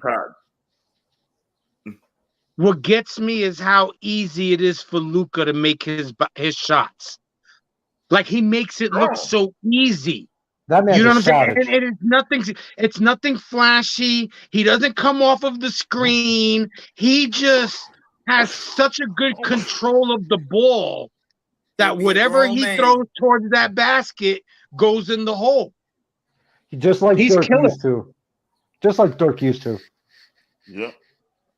And who I like out of it in a game 7, it's the best 2 words in all the sports. Game 7. Oh, I ain't gonna go that far. I ain't gonna take Chris Paul don't quit. That's one thing I get that little scrappy bastard. He don't quit. I can tell you that. And it's not Chris Paul's fault, man. I tell you need to trade. You need to trade DeAndre Ayton. Well, overall, for this game 7, I want to give the advantage to the Suns, not for the mere fact that they have home court, but I'm looking at the bigger picture. And the bigger picture, the X factor, to me, in my opinion, is the coach, Monty Williams. Now, I'm not saying that Jason Kidd is a scrub. I'm not saying that I said he's a fucking scrub coach. I'm not making that statement. Go look at his record. You're a fucking scrub coach. He just so happy to get Luka fucking Doncic. That's not me. That's not his fault. You said it. That ain't his fault. You're not a C+ player coach. I am not advocating for Jason Kidd. I'm not advocating. The only thing I'm saying is, I'm talking about look at Izzy trying to advocate for Jason Kidd. That ain't Jason Kidd doing that out there. That's Luka Doncic doing that. Like that's his fault? Hell, if I had a chance to go coach Luka Doncic, I'd go. Yeah. I take Jason Kidd over James Harden. As a coach for what? In the conversation we had earlier. I said though, as a coach, or you just talk about as a fucking player. As a player, definitely. Hell, I will take Mark Jackson over James Harden. Wow. Phil Jackson, a player? Also, Mark Jackson. Mark Jackson. Yeah. Oh, Mark, as a player and a coach? I mean, a player or the coach? I just don't know. Yes, both. Both. I'm just saying, listen. It's not like Jason Kidd was set the world on fire. He was just like his 3rd or 4th team. It's not like he was a fucking Phil Jackson. I know he was with the Bucks. Wasn't he with somebody else and sucked? I'm just saying. He played for the Suns. Look, you got Luka Doncic, and I guess they match. Their personalities must match or some shit, and the camp is coming together. Fine. I ain't gonna put it, but I ain't gonna make it like his X's and O's is the reason why they're in this series. Shit, I would take Jason Kidd over Steve Nash right now. Steve Nash is a fucking bum. He's not even I agree. Steve Nash is trash. He's not even coaching that team. I mean, on paper, he's the coach, but he's trash. There's no way he's sitting there coaching the team. I don't see this guy drawing X's and O's. He is Jason Garrett. Sitting. Good job, guys. Good job, you know what? I'm gonna clap. Good job, guys. Jason Garrett. Good job, guys. Give me a hug. Thank you, KD, for saving my ass, KD. That's what he did the last playoff. Thank you, KD. I worship you, KD. Thank you. Thank you. You're my travel chief. Wow. Yep. Wow. You're my travel chief. That's what happened. Thank God I got this job. Thank you. It's like this. I'm gonna give KD the ball. Then Kyrie, you get the ball. There's no fucking offensive system with Steve Nash. And people like Mark Jackson don't have a fucking job. That's a disgrace. Here, save the First day. of all, I want to say fuck you, Sacramento. That's being real. Right. Mike Brown is a good assistant, but he's a horrible coach without LeBron. You'll pass up on Mark Jackson, who fucking built the Warriors dynasty. It ain't Steve Kerr. It's not fucking Steve Kerr. It was Mark Jackson's team first. I think we need to let that hate go, because Steve Kerr did bring them to multiple championship games. Man, come on. He's like John Gruden. Like we were talking about that earlier. If I have a team that's ready made and all I got to do is lay back and be a player's coach, cool. I didn't do the work.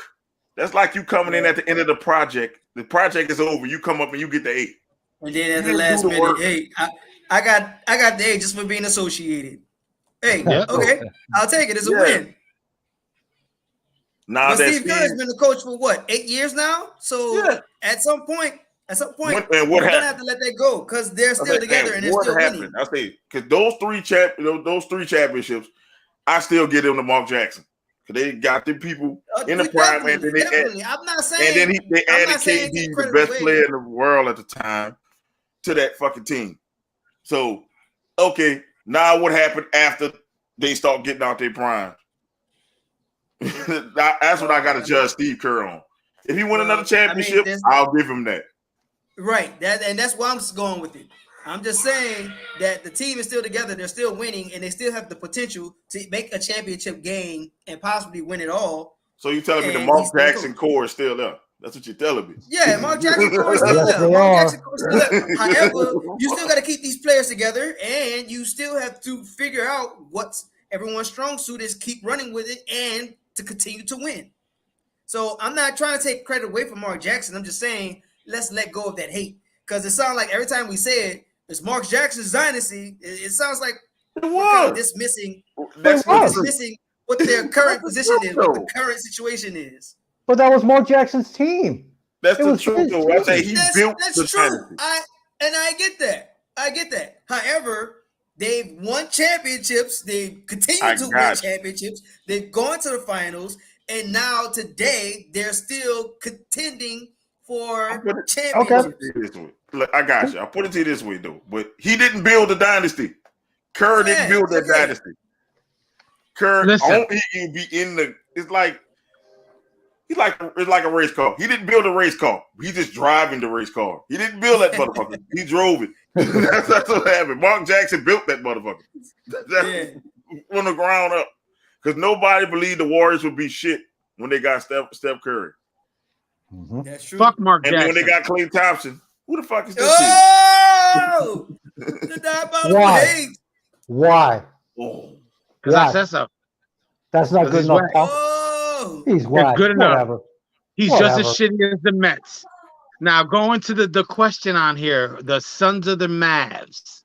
God damn, you're a hater. I fucking interesting. God damn. You know something? Shut the fuck up. Now you're a piece of crap, because now you're saying shit just to say shit.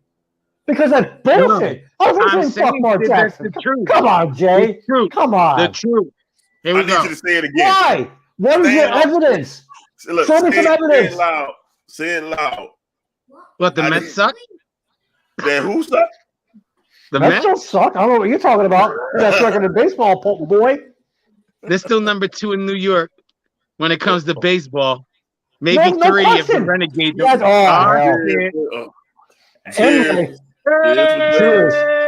Anyway, Jason, I don't deny that. The Yankees are the best team, are the best baseball team in New York. Eric, do you blame Mike Brown? I think no, we're the best baseball team in baseball right now. No, that'd be the Mets, pal. We go all right. That's the Mets. Let me get back to this question for you, though, Anthony. Okay. Because I'm gonna talk about that later. On the next segment about the Warriors loss. But so Anthony, who everybody got in Game 7? Let's do this. Answer the question. Who everybody Mavs. I'm rooting for the Mavs. I'm going Suns.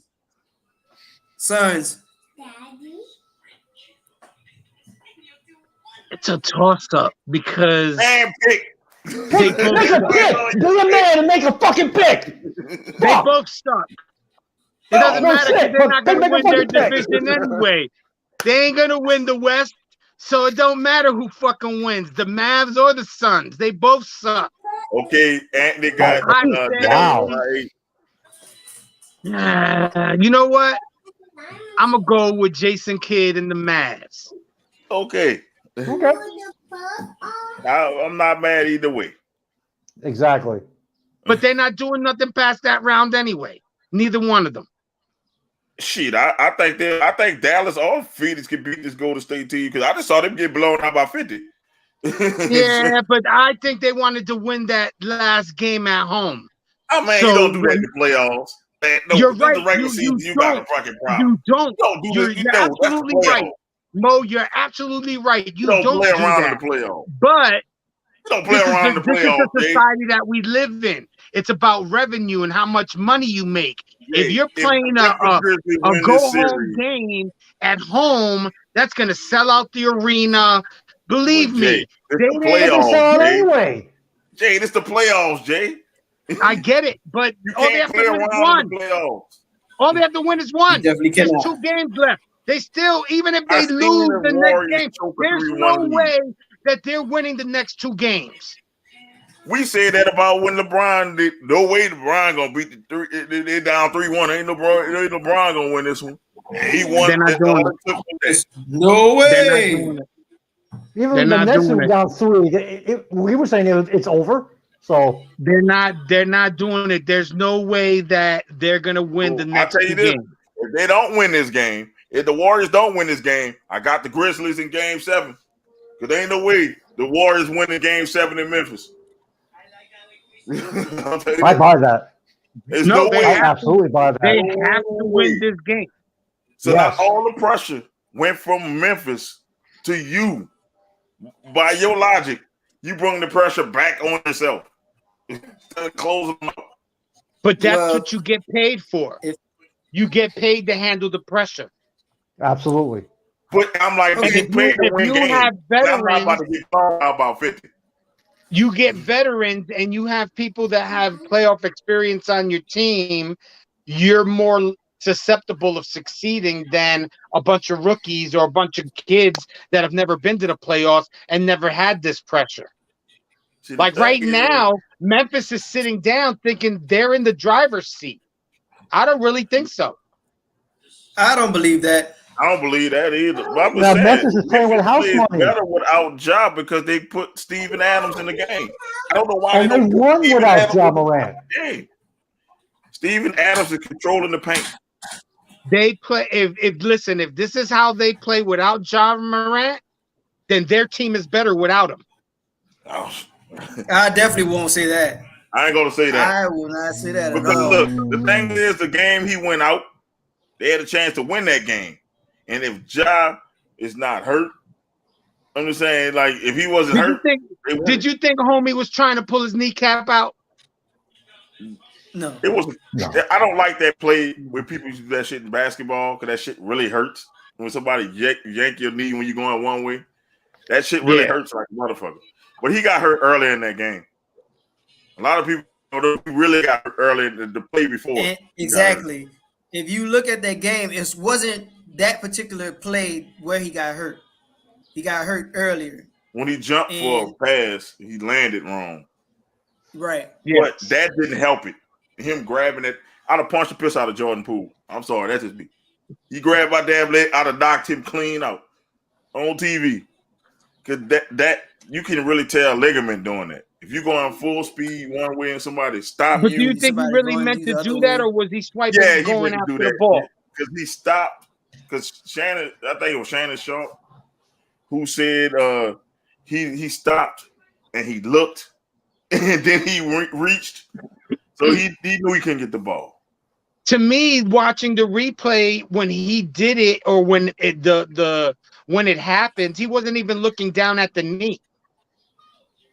Jordan Poole was actually trying to go after the ball, and he just caught him. At least that's the way I saw it. Yes, that's what I see.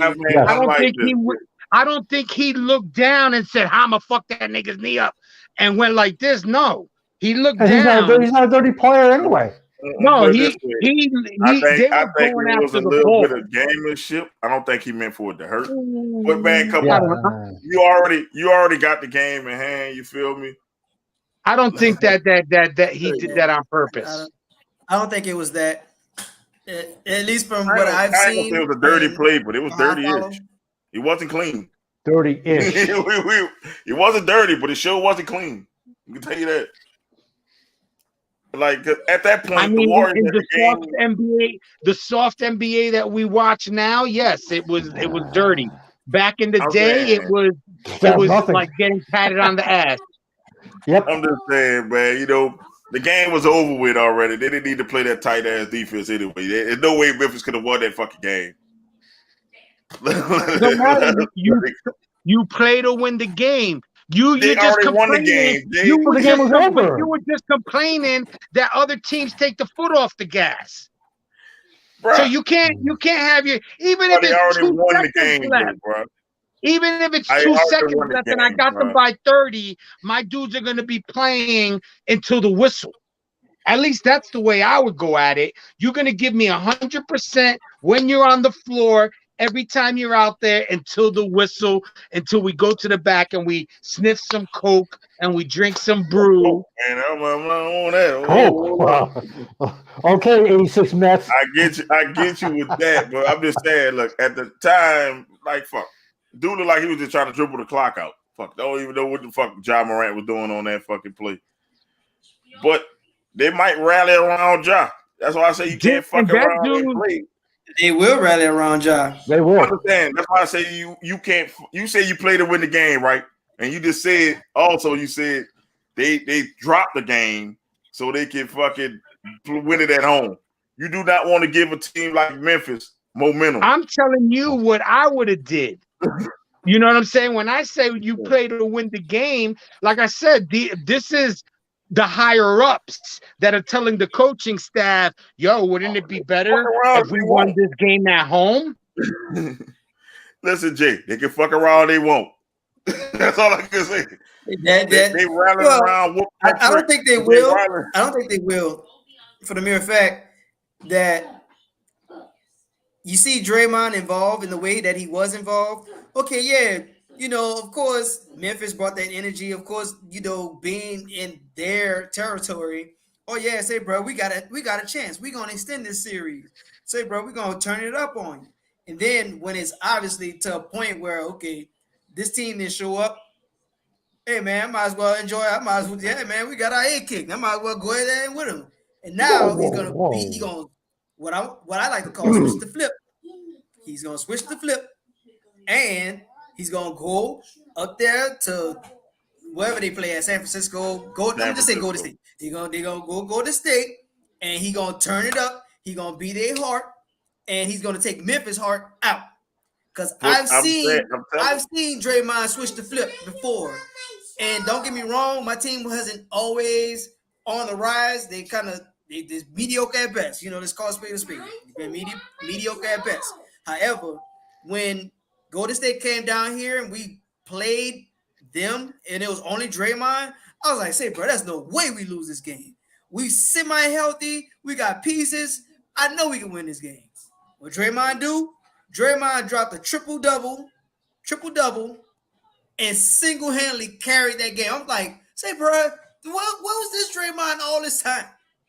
I've never seen Draymond sit there and switch the flip and say, you know, I'm going to carry this team to a win. Because if you think about it, he doesn't have to. He got two guys that are above him that got green light to shoot.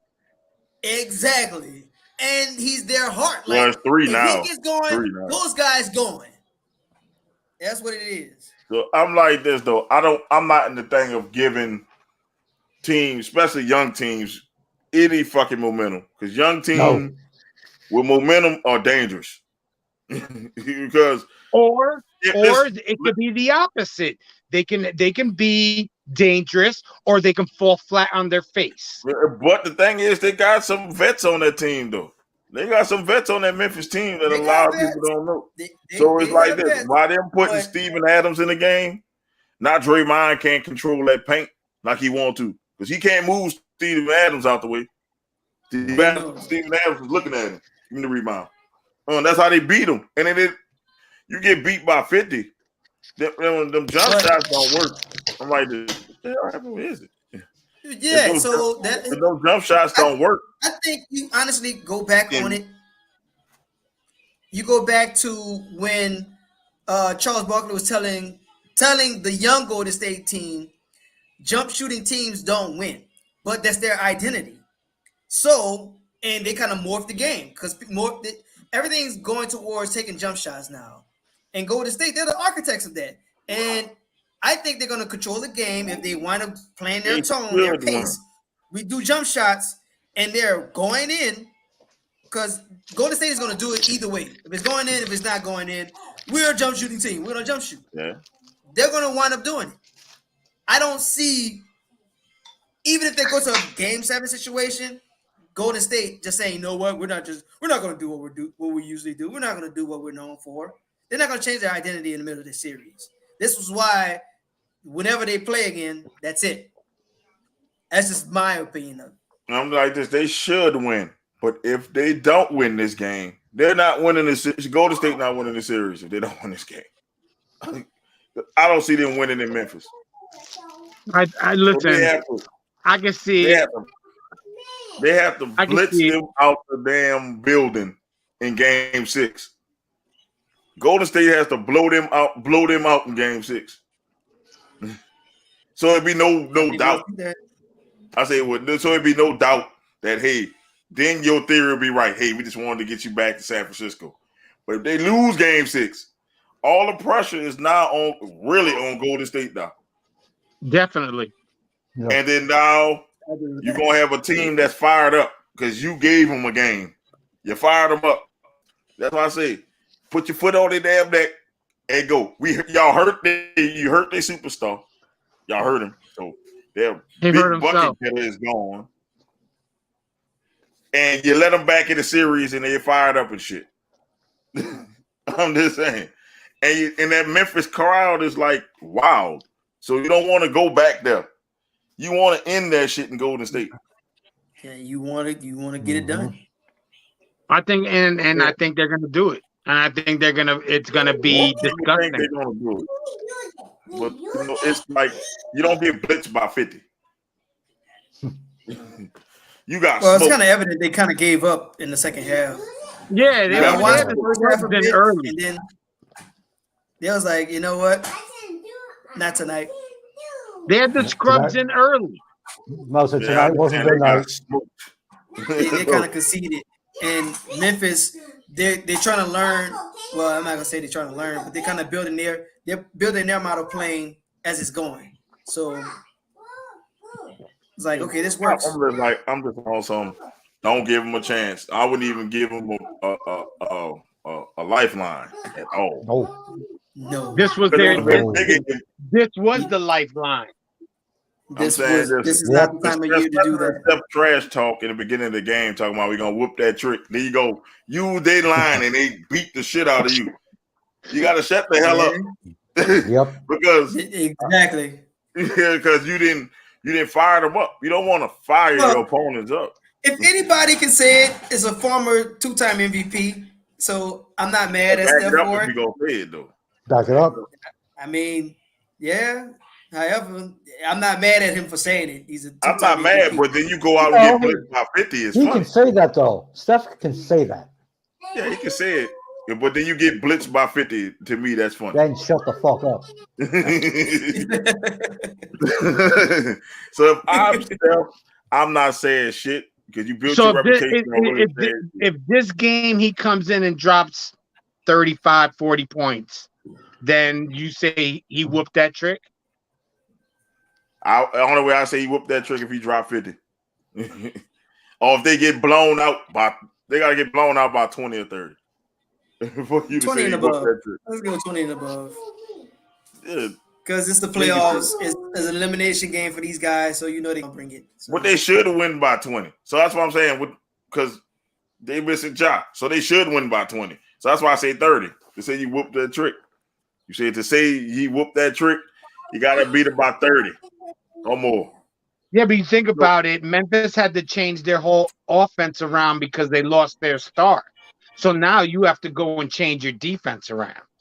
Hell yeah. Because they kind of even though the scrubs were in there in the beginning, when the scrubs weren't in there, they were putting it on them. They were. They were putting it on the literally stars. blindsided them. Literally. Yeah. Right. So if you come with that same mentality, Golden State got to figure out how to mess with that puzzle. They've been mastering the Ja puzzle. Now Ja's not there. So now they got to find, okay, how do we stop this new puzzle? And they need to figure something out because they got blown the last game. See, they were doing Ja like the Pistons did Jordan at the wall. It's like, you know what? We're going to let Jordan get his shit. And we're going to lock everybody else up. And so Ja getting 47 and everybody else getting like 10, 15. So now there's no Ja. Is it that they didn't lock up with Ja not there? It should have been easy for them to lock that team up. The ball can move around now, and now you can't just focus on one player. Now you got to focus on everybody. Sitting on this one guy now, with the others forced to step up, it's like, okay, now who do we focus on? Which is what the adjustments are for. What adjustments come in play, and this is where what we hope that you would show that you sat there and studied your film, because players have tendencies, and if you sit there and say, I'm not gonna let this grown man do it, then show up and stop this grown man from doing it, because everybody's a grown man out here. Yes. And I'm just like this. Ja, Ja gonna take the ball in his hands and do what Ja does. But with no Ja, I can move the ball around now. Now my defense out of position, because I'm used to Ja driving here, and this dude did a back cut behind me, and I didn't even see it. He threw it easy bucket. Easy bucket. So that's why the Grizzlies actually play better without Ja. They're not better without Ja, but they win more games because everybody's playing them for the Ja factor. Like, because Ja can take over a game and everybody else just sit there and watch him take over. That's a special talent that most people don't have. But it also it can also kill you too if it doesn't work. And it can. So now if they can move the ball, now Tyus Jones is actually a better playmaker than Ja. A lot of people don't know Tyus Jones is a group passer of the basketball. So that allows him to set it up. And now you got the others are coming and scoring. Now if the others don't show up in Golden State, they're gonna get blown up out the building. So makes me want to see it though. It makes me want to see it. You really haven't seen it twice in this Golden State era. So if it happens again, then yes, I'm gonna jump ship. I'm gonna say it right here, right now, live. Y'all could record me on it. Write it down. That Memphis would wind up taking control of the series. Oh, yeah. But I don't. This is me. I don't see it happening. I don't see it either. But I'm just gotta say, what if? But like I said, I'm just calling myself the shot caller around here because good Lord, man, I call this. I'm the only one who said Billboard that Bible had a chance. I told y'all. I said I had a feeling Canelo was gonna lose. I saw that fight, and it was a clinic. Canelo got his ass whipped. Bottom line. I said this, and I was like, it's not because Nasty say, because you like Russian fighters. Because there's something about Russian fighters. That they're tough. They are hard-nosed, and they don't give up. And they are technical. Yeah, that's the bottom line. They are technical as hell. Those fighters are technical. They're tough. So if you got a boxer, and Vavo is like a boxer. He's like a pure boxer. And you got him against a puncher, a boxer going to win all the time. I'm just going to beat you on points. And I said this, everybody like, Canelo go knock him out. I said, man, I don't know about all that. I think Vavo get the upset.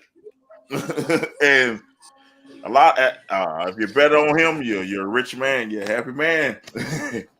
Bet on Canelo. Nah. I'm just saying, everybody was like in an uproar, like, man, I didn't see this coming. I said, you should have seen it coming when he fought Floyd Mayweather. That was the only other that he fought. Canelo was dominated. Let's be honest. He was dominated. Every time he fights a pure boxer, he gets dominated. He fought 2 that I seen. Just a pure boxer. and got dominated both times. My nefarious means was acting up, so I was catching like a minute of a round that would throw me off, and I would sign back in. Yeah. It was to watch that the other night was a pain in the ass. You missed the clinic because he beat the shit out of him. Yeah, he did. He did. I give it to him. He beat the shit out of him. Yeah, that was a thorough beatdown. Ain't that shit? It was no Cinco de Mayo day, but you celebrate on the weekend. On Cinco de Mayo weekend. We'll see what happens in the rematch. Same thing. Gonna be an ass whooping again. Never know. Oh, man. Did you see a couple of the rematch? That shit wasn't no accident.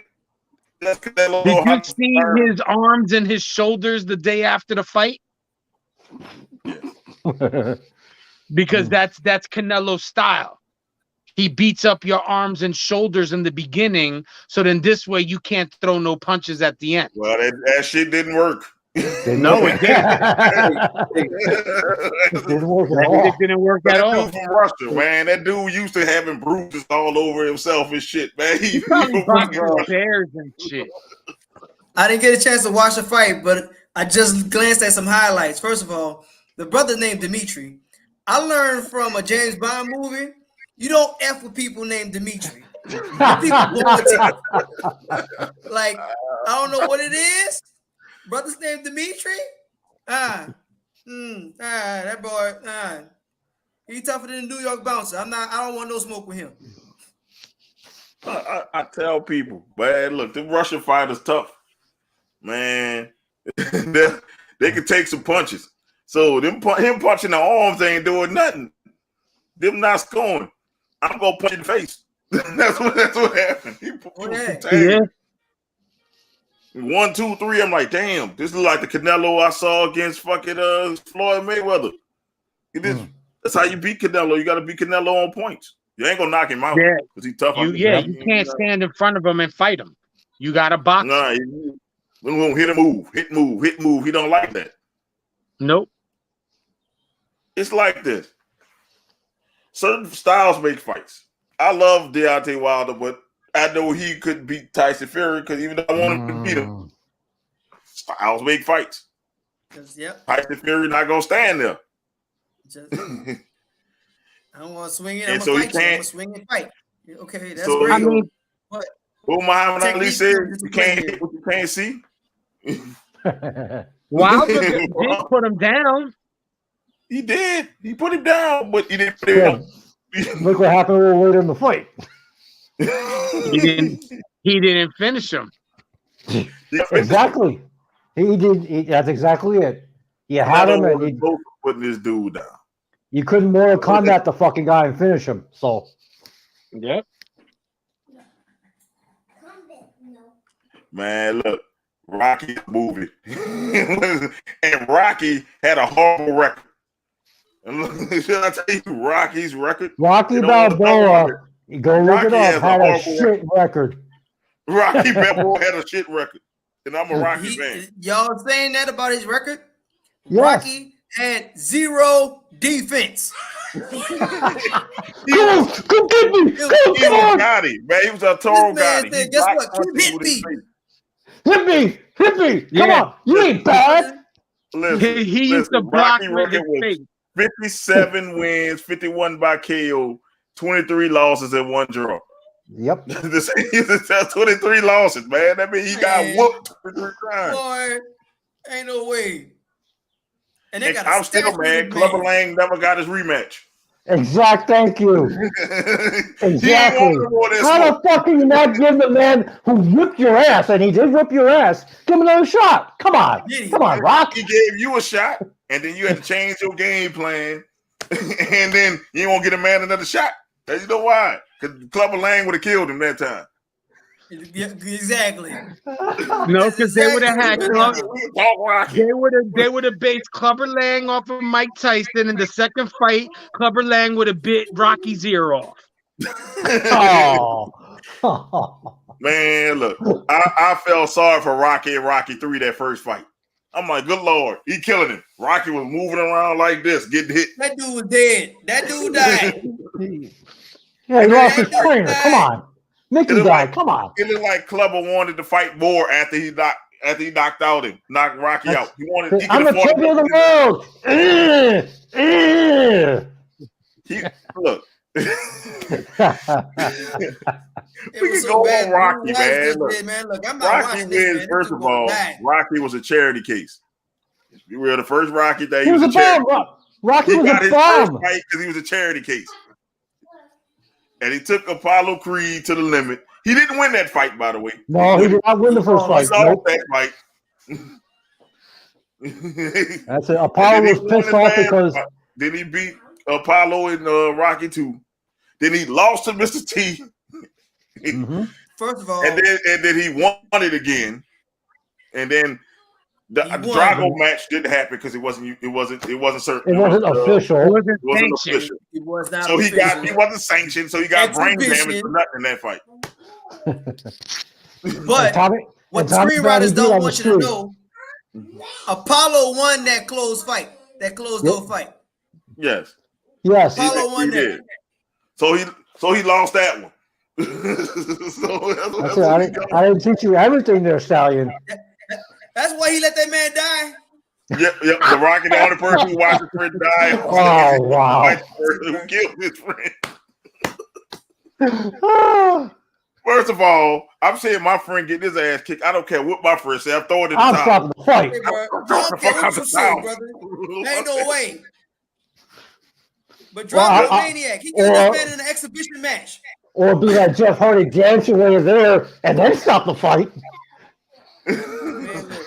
Man, like everybody screaming, stop the fight. Where's the ref? First of all, I want to know where's the ref?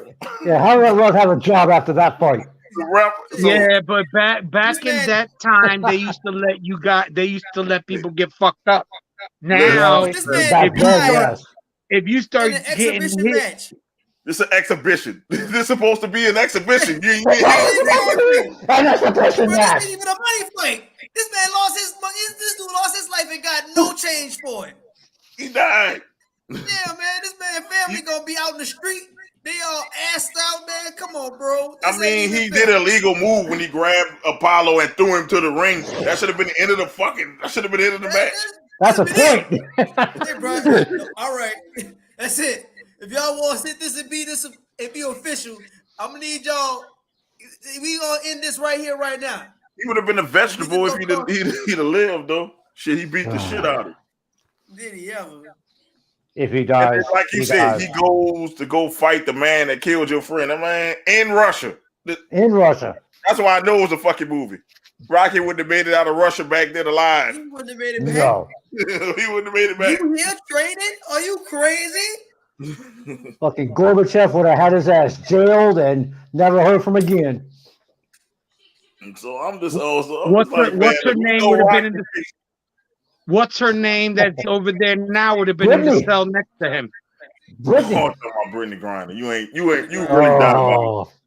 You diabolical hater. You fucking diabolical. Listen, I don't feel bad. She broke the law. She did. Yeah, she did. She broke the law. A little bit excessive for some weed cartridges, though, man. So? Yeah, and every country has their law when it comes to weed, and she knew because she's played in the European leagues before, so I don't feel bad for her. Nope. But she's like the female. She's the female Shaq. If people female Shaq. No. Female Shaq. No. His bag. No.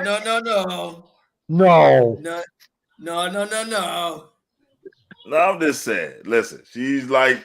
Not talk about her game, but I'm thinking of a big guy. Hey, she's like a fucking somebody big out there. They know her. They both give her that pass. Yeah, but also if you think about it, with the not to get political, but with the whole what's going on over there, they snatched that up. That's what this shit is about. Ultimately, yes. War. And if that war didn't happen, Brittany Griner will still be playing the WNBA right now. Exactly. But right, by the time she get out of Russian jail, she gonna be old and washed up. They just extended her stay for 30 days today. Yep. She got another 30 days now. Terrible. If she do get out while she's young, put it this way, she gonna be dominating the fuck out the game because in the Russian penitentiary, man, I know that she lifting the buku weights, concrete weights and stuff. Yep. She gonna be strong as a bull. She's lifting up girls. She's gonna be strong as a motherfucking bull. I'll say she's bench pushing women, other women. Yeah. Shit. Lee. But there's one more other thing that I want to end this show on. This shit here, I couldn't believe I heard this shit. MMA fighter say he had herpes outbreak before the fight. What the fuck? My God. What the fuck was that? I found out later that he was trolling. Bullshit. Hey, man. He admitted to two flare-ups. I'm like, first of all, I didn't think he'd get 2 flare-ups in a week. I thought it was like 1 big flare-up. But he said he had 30 all-nighters too, so that Oh, dude. shit. God. Oh, my God. How's his dick still on? Fuck. Boy. Man, that's Mike Tyson levels there. I remember Mike Tyson. No, that's Will Chamberlain level. No, I'm just saying this. Mike Tyson said he fought with an STD before. He said he fought with gonorrhea. I believe that. He said that in his documentary. He fought with gonorrhea and it burned like hell. Woo! I can imagine how bumps feel when you're kicking. Nope.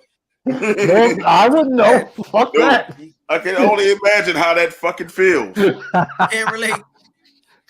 I only imagine how that feels. He put you in some type of leg lock and all that fucking herpes usually all over your face because it's mixed with the sweat on his trunk. I'd be mad if I was the dude fighting him. So if you're in a head scissors, you're fucked. Yeah. Yeah. Yep. No. Listen, that's nasty. If you had a flare up, you're contagious. Yeah. So, and he still fought somebody. Yeah, that's yuck. I'm just saying, that's something I wouldn't admit on my TV. Fucking lawyer. Fuck I wouldn't yeah. admit that shit on TV at all, man. Man. He should have kept that to himself. Just saying. Yeah. Yes, he didn't learn from watching Izzy. Izzy had AIDS, brother. Yeah. I say that the thing about herpes is it's contagious when you flare up. Yeah. So if he had blisters at the time of the fight, maybe that was the flare up. If he had blisters and they popped during the fight and mixed with his sweat, man. All right, Jay. We're fresh out of a pandemic. Stop. That even if he was trolling, it's just levels that you just don't want to do. It's kind of like saying the B word in an airport. Like, there's just some things we just can't troll on. I'm like, whoa. When I saw that, I was like, whoa, wait, what? He said what? Nah, get the fuck out of here. I watched the interview twice to be sure that he was talking about the right shit. Dude said I had 2 outbreaks before this fight. I'm like, oh shit. Yep. Dude, it's whatever. Like they were gonna say, okay, all right, then we'll give you another fight when you're feeling better. Dude lost the fight. He did lose. He lost, and he used that as an excuse. He said, "Oh, I would have been better, but I had 2 flare-ups of herpes," and I was like, "Excuse flare-ups? Me? Man, I ain't heard some excuses in the world, but I ain't never heard I lost because I had herpes." It's the society that we live in. For some crazy reason, shit like that is acceptable now. I have never in the history of sports, I heard maybe, I had food poisoning. I heard, maybe the flu, like Michael Jordan. I sprung my finger, broke my toe, I broke my back. I ain't never seen injury report herpes. I have never This man said, you know how it is, man. You know, on the injury report, head, neck, genitals. What the fuck? What? Technical knockout via herpes. What? Yeah.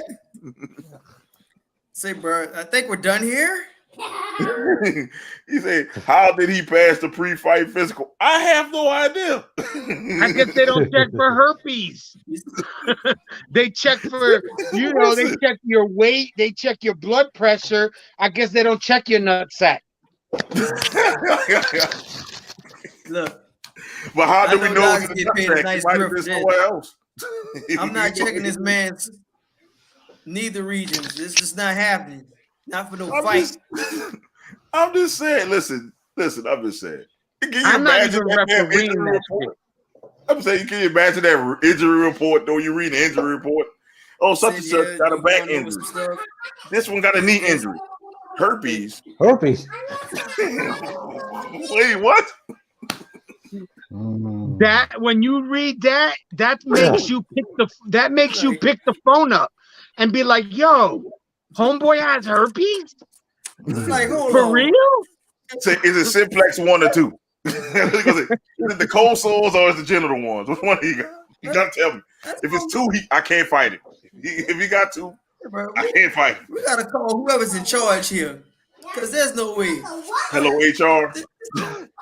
They want me to fight this dude with herpes. I can't do it. That's like fighting somebody with AIDS. I guess their protocol is you can fight with herpes as long as they don't blister up, I guess. Nah. Yeah. Nah. I'm not buying it. Even if they call you Jason, you gotta referee this fight. I'm not refereeing that shit, let alone fighting the dude. The funny thing is, a condom can't even protect you from herpes. So you think gloves can do it? All you gotta do is have a piece of skin touch it. Yep. That's a wrap. And you're fucked. Yeah. I think we're done here. Wherever it touch, that's where your herpes bump's gonna be. So if your arm touch it, you're gonna have herpes bumps on your arms. Oh. So done here. The question is, I don't even want to know where they're at because all I know he got herpes. That's all you need to know. I don't even want to know where it's at. And then he's just so open, letting the world know. I don't mind. Whatever million people watching that knows all my information. Leg lock will be killing like personal information. Yeah, man, that would be a finishing move. Ugh. I never had STI, but it will come up in the blood test. I'll be. Yeah. Man, I don't think they test for herpes though. Most people don't test for herpes. They probably test for all the other stuff.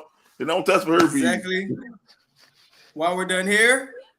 Dude said it proudly. He was like, "Yes, yeah, I had herpes." And I'm like, "Wait, what? Excuse me? You're just not gonna look." He kept going.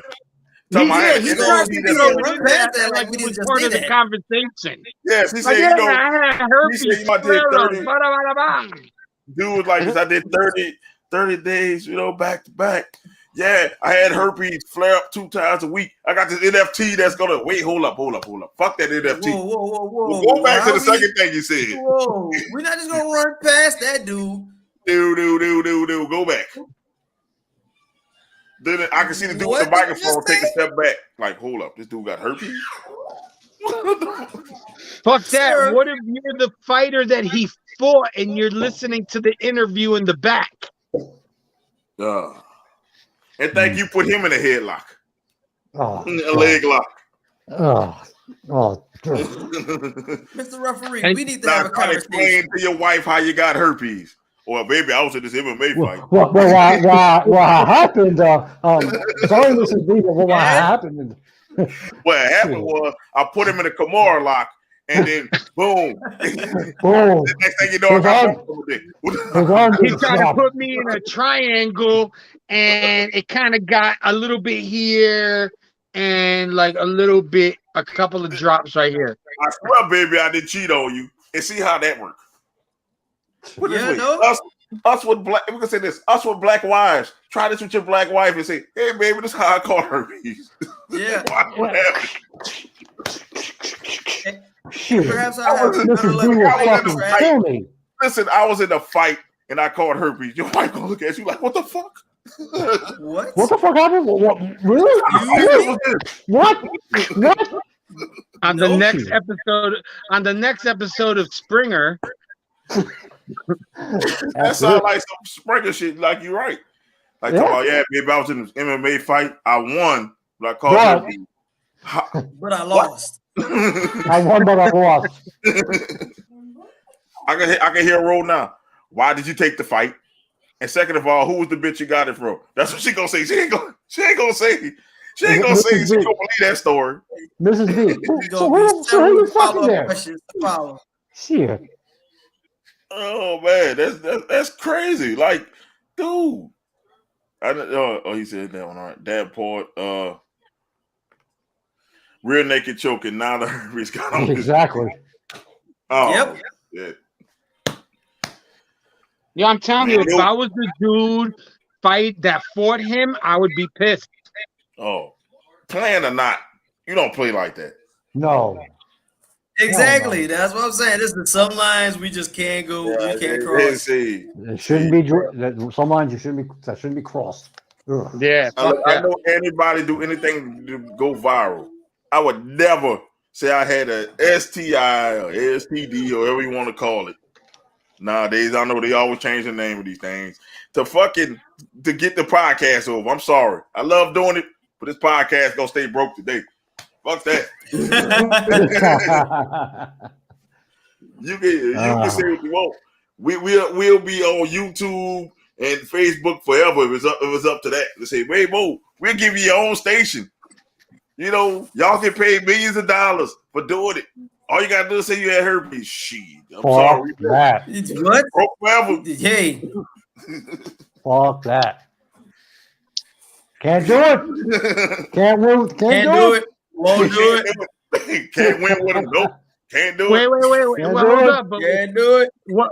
Wait a minute. Wait. What kind of contract we talking? Man, look, Jay, you can do it. I'm not fucking. Can't do it. Yo, I'll take one for the team. Jay, I got a wife, Jay. I can't do that. If he gets us a syndicated spot, Jay, yo, I had 3 flare-ups yesterday. Jay, I got a wife who has a family who might see this. I can't do it, Jay. I will not. I won't do it for the podcast. No, I can't do it, Jay. Can't do it. You can do it, Jay. Thank you. I appreciate you for putting the podcast over. My wife has a family who might see this podcast. My wife has friends who might see this podcast. And I come up there, hey, yes, I'm Mo Young, and I'm proud to say I had herpes. What kind of shit? She gonna look like, what the fuck going on up there? You're gonna see the Glock for real. You're gonna see it at my temple this time. It's gonna be real deal. The Glizzy gonna make another appearance at my temple this time. Motherfucker, what? That's what you're gonna say. That's when I go click and I sign the fuck off because I ain't watching that shit. It's gonna be a murder on fucking Facebook. I can't do it. That's exactly what Can't do it. Can't do it. That's why I say I can't do it. Like that's what I say. We said this. Me and JU had this conversation 2 weeks ago. Clout chasing should be a fucking mental disease. I fucking said it and I stand by it. Now they got people talking about they got STDs now. This clout is killing people, bro. Nope. And then people turn around and be like, "Oh, it's so nice that he, was able to speak up about it, and now all of us that have herpes shouldn't be afraid of expressing ourselves." Watch. You're gonna see people coming out now in support. We support him because I got herpes too. When I had 5 flare-ups last month. Keep that. You can have that, bro. Like this. Yes, 1 in 4 people catch herpes. So herpes is a natural thing. No, it's not, motherfucker. It's not fucking natural. What? Excuse me.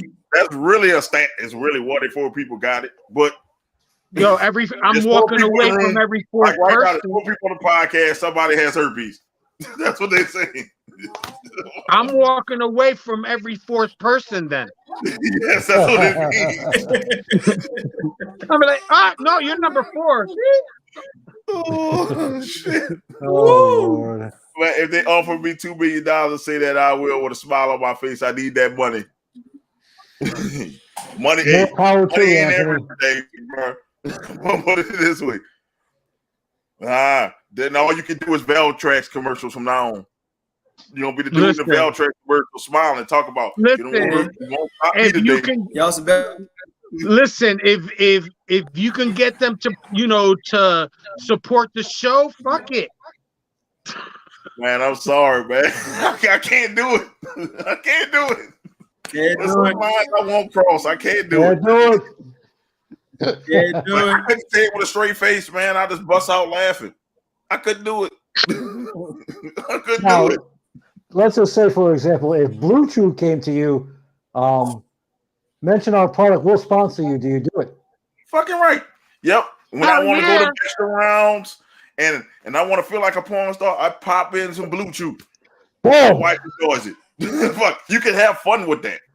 Yes. Yes. Shit, you can have fun with that. You can't have fun with, you know what? Mrs. B loves the Blue Chew.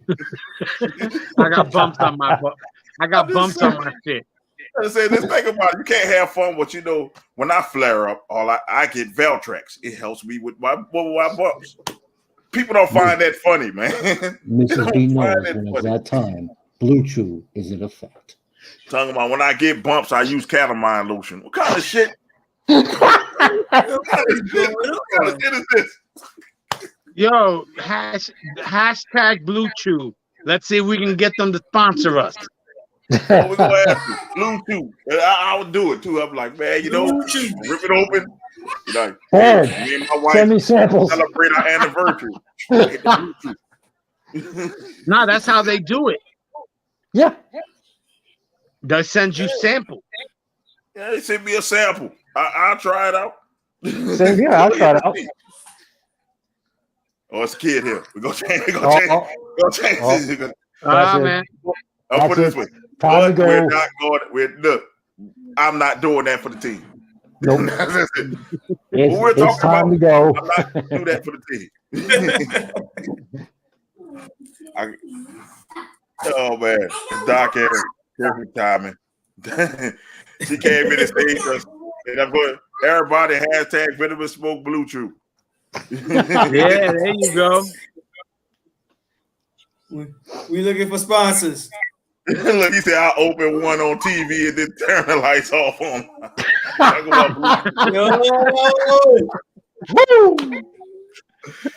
I'll be like this in the middle of the Venomous Wrestling Podcast. I'm gonna rip over a Blue Chew. I'll be back now, people. Mrs. B, get ready. I'm gonna say Lala and Izzy, y'all take over the show right quick. Oh Lord. Well, I might go and say Blue Chew, hook a brother up. And I'm like, yes, use Venom 50 to get 50% off your Blue Chew. Exactly. Yeah, see, that's Oh, yeah. You get the promo code, we in there. Yeah, use the promo code. Venom 50. Brought to you by Blue Chew. That's now right. your boy, he couldn't do that.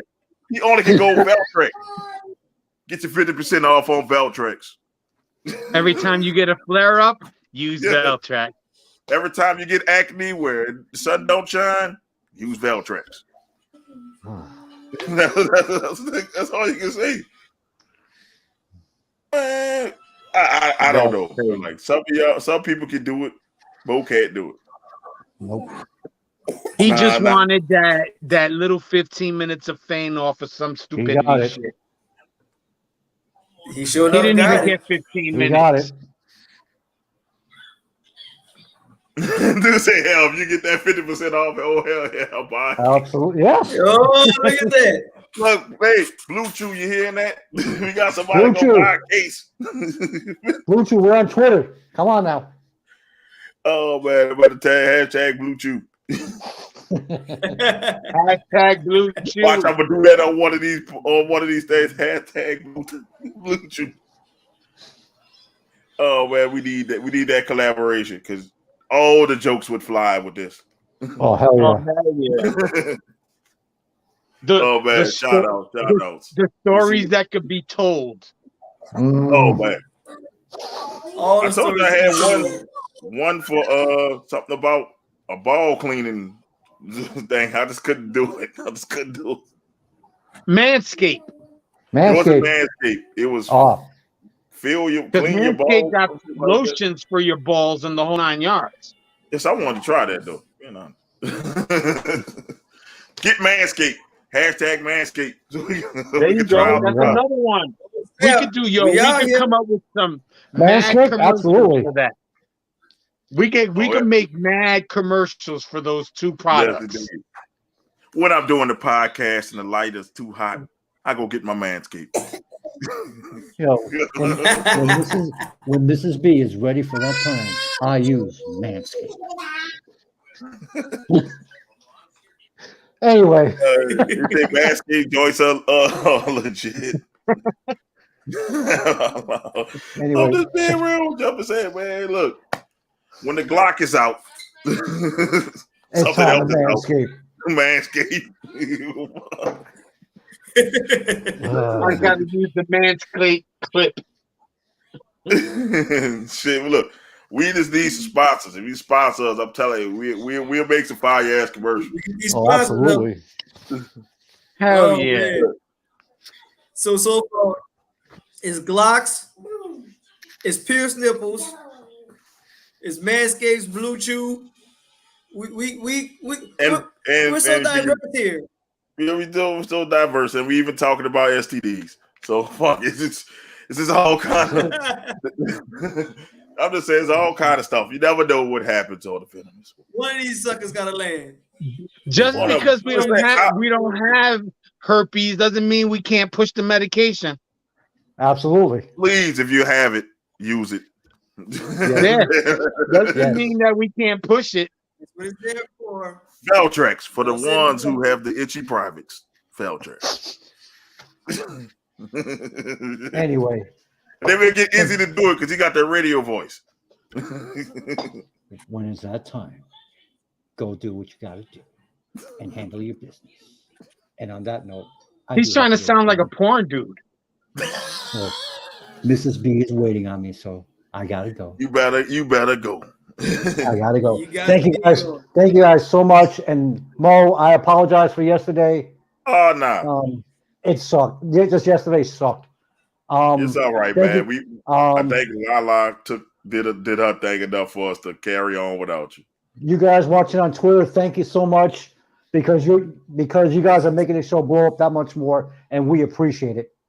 Doc, thank you. Hater, thank you. Good night, everybody. Good night. You better chance for getting Manscaped. They sponsor a lot of people. I'm going to try to hit them up. I'm going to try Manscaped. Yo, send us a package. There's $4. Send us 4 packs. Yeah, 4 packs. And if Lala has got a little boo, send her one too, so a little boo can have it. Send one for Pops too. He's a legend. Where we gotta hook Pops up. So shit, I might bring him on one of these shows one day. Lord, he been asking to come on the show, so one of these Fridays I might bring him come on the sports show. Oh Lord, I don't know if I'm ready for that. Oh, and have him do it from he has to do it from a bar. Oh man, it's up. It is up from there. It's up. Well, there you go. Look, Dollar Shave Club used to have whites with peppermint oil hair straight. I don't know if I want peppermint down there. I don't know. Does it tingle? Might tingle a little bit. Like peppermint kind of has a tingly. I don't think you're supposed to use those wipes down there. Those wipes are for your face.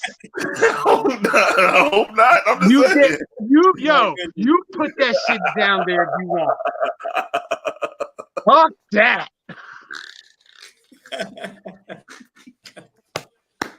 Hell no, you put that shit down there. He said it was like a cool breeze. Yeah. Fuck that. Makes me feel fine. Oh man, look, listen. Oh man, he said, "Nah, I was made for them." So man, I don't know if I want peppermint. I don't know if I want peppermint down there. I don't know. No, those minty things kind of tingle a little bit. Make them think it's a piece of gum.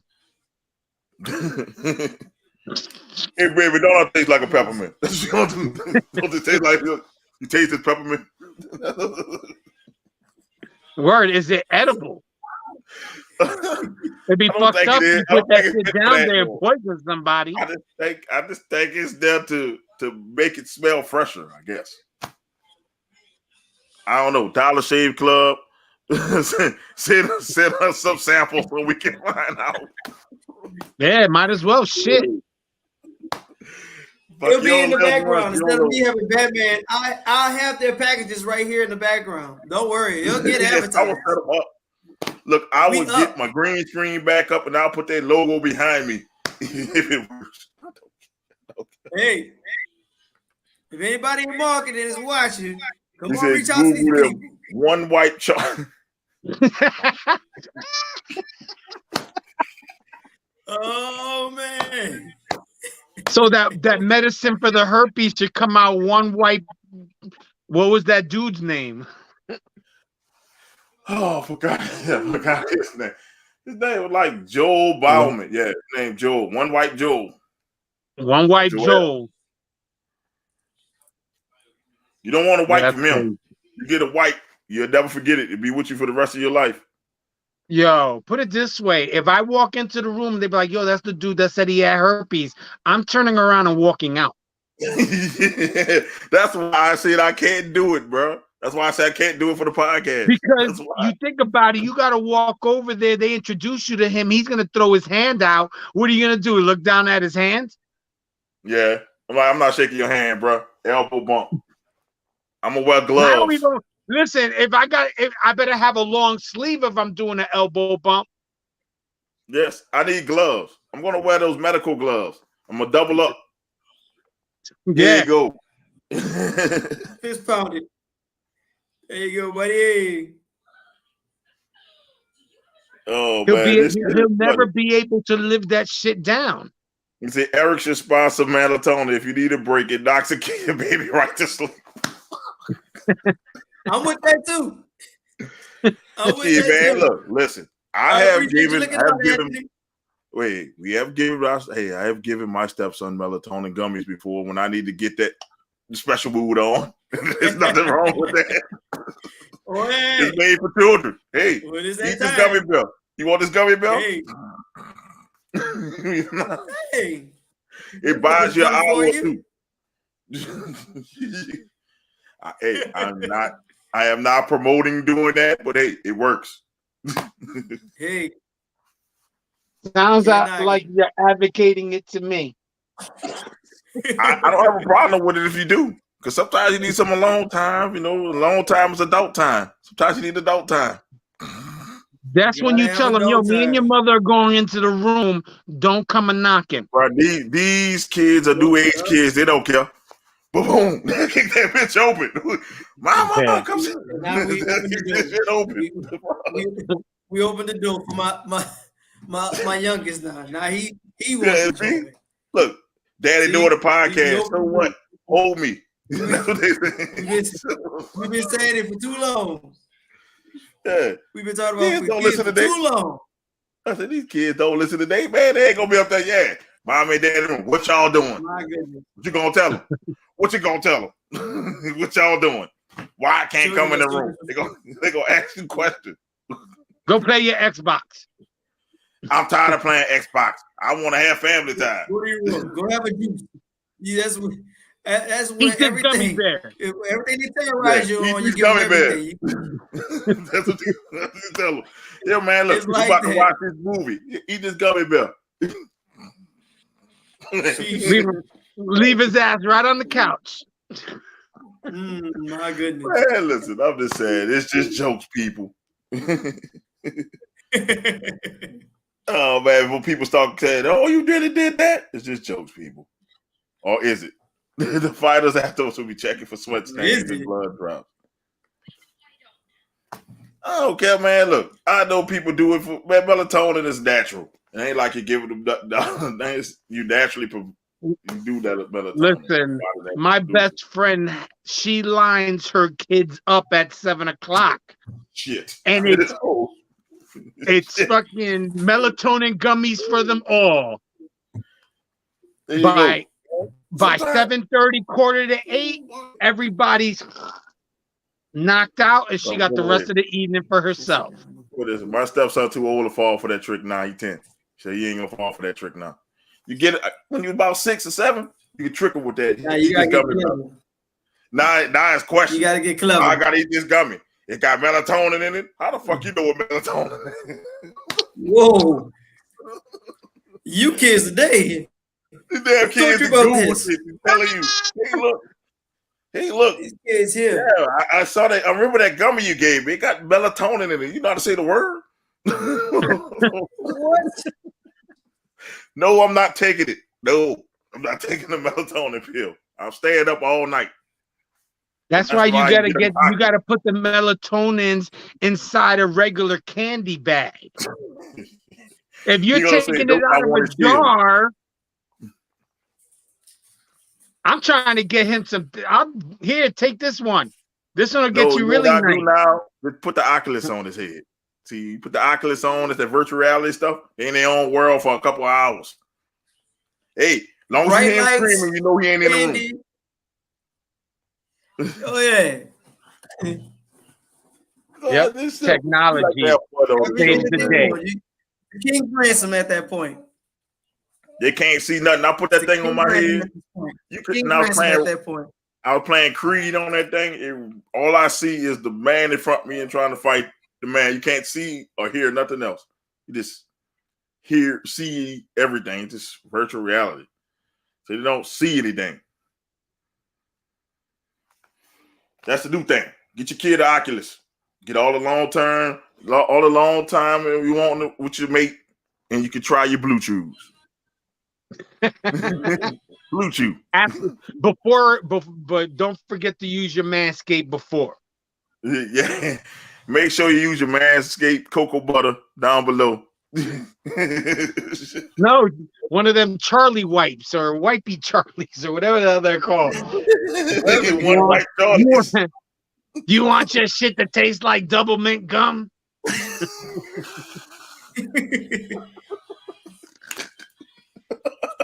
Oh, fuck. You win. You win. Oh, man, you want your shit to taste like a big red? Come on. Yeah, here you go. Take this. You take care of. Jay, you seem like a person who gives out melatonin for trick or treat. That's some hateful shit. I give them to my best friend. Shit. Bro, that's some hateful ass shit right there. Woo, man, this was a show, man. Reseal the bag of gummies. Could you imagine if one of these people sponsor us? How fucking fun our shows would fucking be. Oh, man. Oh, we gotta include a joke of the week. Oh, joke of the week. Joke of the week, man. Send us your best. Send us your best before Bluetooth picture. I tell you, we got the advertisement on lock. We got that. Don't worry about it. Come on. If that's a contest, I'm not a judge. Lala's the judge. You about to ruin her adulthood. Fuck it. She's the judge. She gotta take one for the team. You wouldn't take one? Listen, seeing before Bluetooth pictures and talking about, hey, I got herpes are two different things. You're not about to fucking put me on that. Shit, we talked about that. We talked about herpes and we talked about Blue Chew. What happens if they send her penises that have Blue Chew and herpes? Gross. That's gross. Gross. That's gross. That's fucking gross. Then you're saying Lala got to take one for the team. Yes. Lala, I'm on your side. If you watch this, Lala will curse them I out. don't think you should have to take it for the team. You don't want to see all that sausage. She probably cursed the people out if Lala. They said that to Lala. So she would turn around and blast them on her page. Yeah. This dude had hurt bumps. Said it be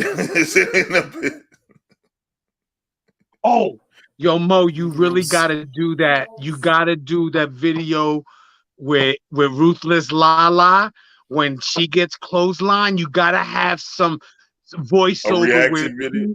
like Peter saying something. Man, I got the picture already of Peter laying down like that already. I got it. Ooh, it's in the work.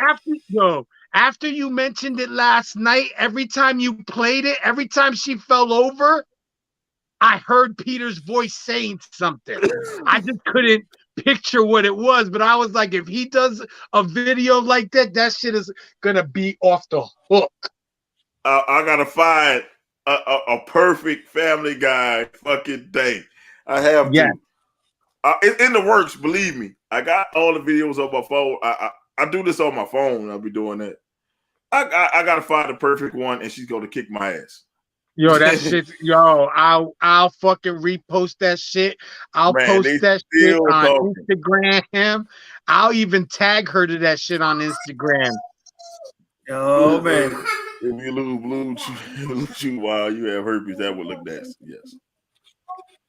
Like I say, her and Isaiah Wolf are still going at it on Twitter now. He dropped another video. Oh yeah. Oof. Oh yeah. They going up. It's look. We didn't elevated that feud too because shit. They're talking more and more and more. So I wonder if he contacted Lala on Instagram yesterday or on Twitter. Come on the show, I was just getting ready to mention Lala. Lala, this is what we need you.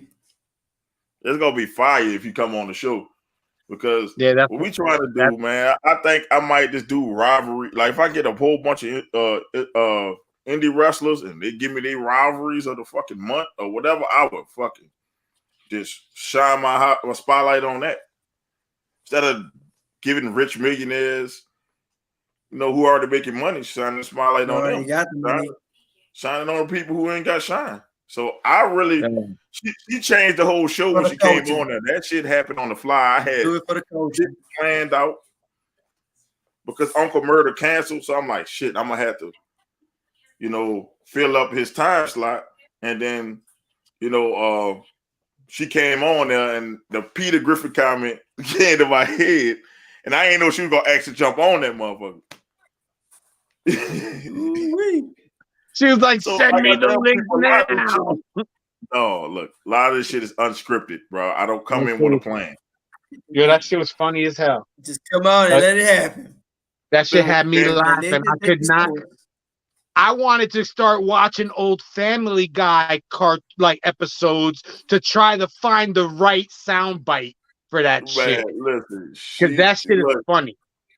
It caught her off guard when I did it that time. She said, "Oh yeah, so you on his side? You on his side?" I said, "Oh yeah, you want me to be on this side?" I played the video again. I could see y'all at the bottom of the screen when the video up. So I see her. She just in shock that I did that. She was like, "Did play the video again?" Oh, it's up now. They're looking like, oh. And then she said something else smart. I played it again. She was like, kept looking like this. It's an asshole. But a lot of people don't know the owner of BCW was sitting on the next side of her. And like I said, all that shit was like, and I really gave them a good idea. So if they do that shit, look, I don't even want nothing for it, man. I just want to make other people's brand grow and shit, man. Right. That's what I'm on, man. I mean, I don't know. I'm not trying to take from your brand. Just help mine get out there. That's why I say, hey, if she throw the belt, scream my name out. Shit, I'll send her a shirt when she throw that bitch. Hey. I'll send her the SMD shirt when she throw that bitch. Tell her to suck your dick and do it. Throw the belt. I might tell her SMD that. on the front SMD. and Venom and Smoke on the back. They got Venom and Smoke on the back. Have her wear it. SMD on the front. And they got the little cartoon characters on there. I'm gonna tell her I might send her that shirt. I say, if you're gonna throw the belt, here's the shirt. You need to throw the belt in. But oh man, I can't wait till next Thursday. But man, I know y'all got shout outs, man. The kids running in and out for Doc Eric, man. I know you probably got SmackDown or anything to watch. I gotta get to Row before Row start getting impatient. So Sure. I might go find these. Quick shout out. Quick shout out to Otis AJ. He had this ring ceremony yesterday, and he's officially now a senior heading into the class of 2023. Congratulations to him and everything that he's looking to accomplish. I'm going to be with him most of the step of the way. He has to put in the hard work, but whatever he needs help with, I'm going to be right there by his side. Shouting out the missus, as usual. She holds it down phenomenally. I know it takes a strong woman to take care of the household, especially when I'm not around, when I'm running around doing what I need to do. For my children, for being well behaved most of the show, and for being on this show with you gentlemen, sharing my little 2 cents, what I have. Everyone for watching. The guy from Germany, Anthony, Pops, even though he didn't comment this week. And I'm going to leave it at that. Oh man, that was great. Pops watched yesterday, so he gonna be mad he missed this one. Oh man, he gonna be mad. Go ahead, Jay. I definitely want to shout you guys out. Great show like always. Funny. Hopefully we get some of these sponsors. I still can't believe I still can't believe homie used herpes as an excuse for losing. But I guess that's how they do nowadays. Shit. Oh my God, I had syphilis.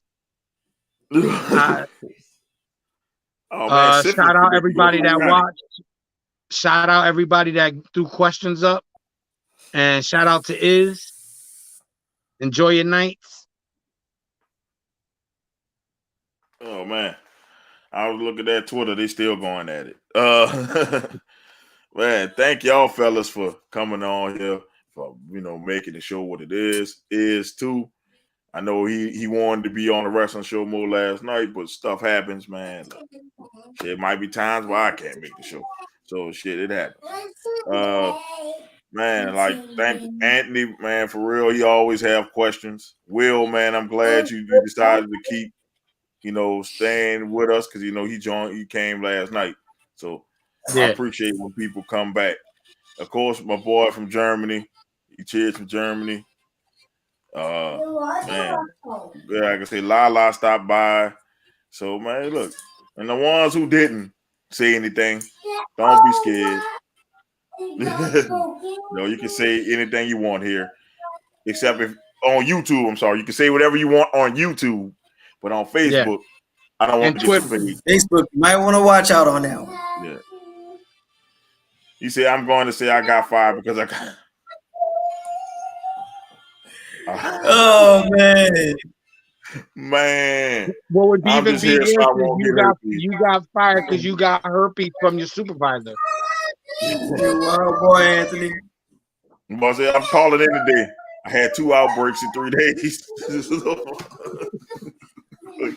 Can't come in.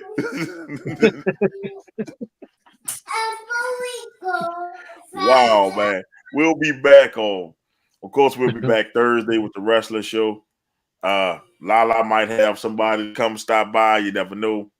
I call her the queen of PR because she reaches out to these wrestlers and get them on the show.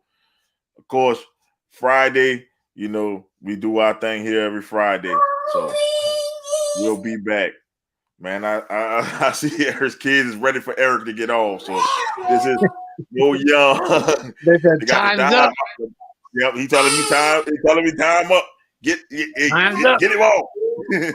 I got Mo Young. You got the most diabolical haters, and you got the advocate, Doc Eric. Man, we'll see y'all later. Peace, and we out.